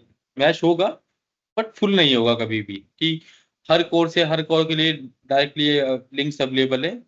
वो नहीं है, डिपेंडिंग ऑन ट्रैफिक कहाँ से कहाँ मूव करता है उस हिसाब से ही बैंडविड्थ एंड लिंक्स ऐड किए गए हैं। मतलब अननेसेसरी कुछ भी नहीं है कि मतलब उसको फुल मैच रखना है तो हमें फुल मैच रखना ही है, ऐसा कुछ नहीं है। एग्रीगेट हमारे पास आज की डेट में रिंग में भी है और लाइक एंड भी बैक टू बैक भी कनेक्टेड है, अगेन डिपेंडिंग कि उस एग्रीगेट से कितना ट्रैफिक चलता है। बट सारी जितनी भी एग्रीगेट रिंग्स हैं वो डुअल होम है। ऐसी कोई भी एग्रीगेटर नहीं है अगर वो सपोज करो एग्रीगेट भी सेम लोकेशन पे है कोर भी सेम लोकेशन पे है तो वो सिंगल कोर से कनेक्टेड होगा, ऐसा नहीं है। अगर दूसरा कोर दूसरी लोकेशन पे है तो स्टिल दूसरा पाथ दूसरी लोकेशन पे जाएगा। एग्रीगेट कभी भी सिंगल कोर से कनेक्टेड नहीं होगा। दोनों कोर सेम लोकेशन पे हो सकते हैं, दैट इज पॉसिबल, और ऐसा नेटवर्क में है भी, बट सिंगल कोर से कहीं पे कोई भी एग्रीगेटर हमारे पास आज की डेट में नहीं है। और 5-6 एग्रीगेटर वाली अब रिंग भी नहीं बची। पहले हमारे पास एक ही रिंग में एक ही एग्रीगेट रिंग में 5-5 6-6 एग्रीगेट डिवाइस होते होते थे। अब उसको हम अवॉइड कर रहे हैं, जहाँ पे हमारे पास ऐसी बड़ी रिंग है भी उसमें से हम डिवाइसेस कम कर रहे हैं, क्योंकि फाइबर कट बहुत होते हैं। जो अगर आप इतनी बड़ी रिंग बना दोगे तो फाइबर कट होंगे ही होंगे उसमें। फाइबर कट में फिर कन्वर्जेंस के इश्यूज आते हैं, 100 इश्यूज, मतलब लंबी लिस्ट है इश्यूज की रिंग को बड़ा करने में। तो इसलिए बेटर है कि आप, अच्छा तो यही होगा कि सारी device back to back connected हो, but that may not be possible in all scenarios. So इसलिए आपको मैक्सिमम 3 या 4 के आसपास दिखेंगे, वो 5-5 6-6 वाले अब नहीं रहे। सेम वे हमारे पास एक्सेस रिंग है। एक्सेस रिंग हमारी टर्मिनेट होती है एग्रीगेट पे। यहाँ पे आपको एक्सेस रिंग आज भी बहुत सारी सिंगल होम मिल जाएंगी, जो एक ही एग्रीगेट से स्टार्ट होती है और एक ही एग्रीगेट पे आके खत्म हो जाती है। तो यहाँ पे सिनेरियो है हमारे पास आज भी। और दूसरा एग्रीगेटर दूसरी लोकेशन पे भी हो सकता है, सेम लोकेशन भी हो सकता है, डिपेंडिंग की कितनी बड़ी रिंग है और कहाँ की रिंग है। डेटा सेंटर्स की रिंग मोस्टली सेम लोकेशन पे चल के सब लोकेशन पे ही खत्म हो जाती है, बट बाकी जो एफटीटीपी की रिंग है वो हमेशा एक डिफरेंट लोकेशन के डिफरेंट एग्रीगेट पे ही जाएगी। ठीक है। सब एक्सेस की जो रिंग है वो एक्सेस की भी नीचे रहती है, जैसे आप यहाँ पे देख रहे हो ना, तो वो इस एक्सेस 1 एक्सेस 2 के नीचे रहती है। वहां पे भी आपको रिंग मिलेगी single home and dual home. Initially ऐसा था कि सारी sub access ring single home हुआ करती थी। उसका रीजन ये था कि एक्सेस का ट्रैफिक हमारा सब एक्सेस में चला जाता था, बट आज की डेट में मैट्रिक प्लान हमारे पास प्रॉपर अवेलेबल है और सिंगल होम भी रिंग अवेलेबल है, डुअल होम भी रिंग अवेलेबल है।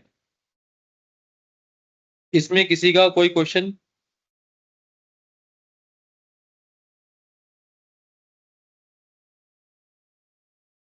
किसी का कोई क्वेश्चन है तो कभी भी पूछ सकता है, right?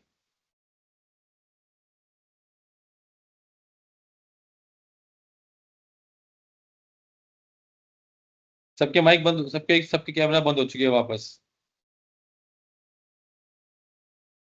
Rahul, I think Ansh has asked a question in the chat. Let me check. Difference between NP and access ring. ठीक है, कल शायद आप वहां पे थे ऑनलाइन, तो शायद हम आपने कंफर्म नहीं कर पाया। इनिशियली जो एनपी डिवाइस हमारा नेटवर्क में लगा था, तो उसमें अंडरस्टैंडिंग ये थी कि हमारी जितनी भी इंटर डोमेन एनालाइज होंगी वो सारी एनपी नोड से रहेंगी। इंटर डोमेन और you can say external connectivity, जैसे अगर हम सैन की बात करें तो सैन को एनालाइज चाहिए with ISP, with MPLS, with MPBN, पैको networks, with packet network, with HTH and everything. कि जितनी भी सारी एनालाइज अगर आप एक किसी लोकेशन से बनाओगे तो आप उसको इजीली कंसोलिडेट भी कर पाओगे। कंसोलिडेट कर पाओगे तो आप उसको कंट्रोल भी कर पाओगे, इजीली मैनेज कर पाओगे, मॉनिटर कर पाओगे। और क्योंकि अगर आप सारी लिंक कोई एमपीएलएस की कहीं से है, आईएसपी की कहीं से है, एचटीएच कहीं से है, तो उसको एक मॉनिटर करना भी पॉसिबल नहीं है, सारे में नेटवर्क फैल जाएगा।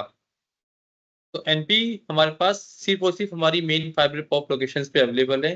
किसी भी सिटी की आप कोई भी शहर उठा के देख लो, आप एग्जांपल ले लो दिल्ली का। दिल्ली में हमारे पास एनपी लगे हैं नोएडा सेक्टर, नोएडा में, दिल्ली ओखला में और मानेसर के ऑफिस में। आप मुंबई में जाओगे, एनपी हमारे पास मलाड में है और चांदीवली में है। कर्नाटका में आप देखोगे तो व्हाइट फील्ड में है एंड एनएलडीओ पे है। चेन्नई में सिरुसेरी सेंथोम पे है। तो इस तरह से जो सिटी की हमारी मेन लोकेशन है, सिर्फ उन्हीं लोकेशन पे एनपी है, और किसी भी एनपी से कोई भी कस्टमर डायरेक्टली कनेक्टेड नहीं होता। और एनपी जो है वो हमारा बेस आईएसएन इंस्टांस में है। अब क्योंकि कोई भी एनपी कस्टमर लोकेशन पे नहीं है, तो कोई भी कस्टमर इससे डायरेक्टली कनेक्टेड होता नहीं है, और है भी नहीं, आज तक भी नहीं है, और मोस्ट प्रोबेबली होगा भी नहीं। कस्टमर हमेशा कनेक्टेड रहता है हमारा एक्सेस नोड से। देन हमारे पास सेकंड क्वेश्चन है एसके शिवम कृष्णा का, sub access and access ring. Access ring तो हमारी वही है जिसमें हमारी कस्टमर नेटवर्क चलते हैं हमारे बहुत सारे। सब एक्सेस की रिक्वायरमेंट कहाँ से आई थी? कई बार क्या होता है कि एक कोई भी कस्टमर साइड से आ जाता है कि भाई मेरे को भी कनेक्टिविटी चाहिए। अब सब एक्सेस रिंग मेनली दो कारण से बनती है। एक तो कि जहां तक हमें वो रिंग एक्सटेंड करनी है, जहां पे कस्टमर बैठा हुआ है हमारे पास, वहां पे फाइबर की फिजिबिलिटी नहीं है, तो आप क्या करते हो, वहां तक एक सिंगल पार्ट डाल देते हो फाइबर का, और उस पर वो एक्सेस नोड कंफर्म कर देते हो, बट आप उसको रिंग में लेके नहीं आते। कस्टमर बहुत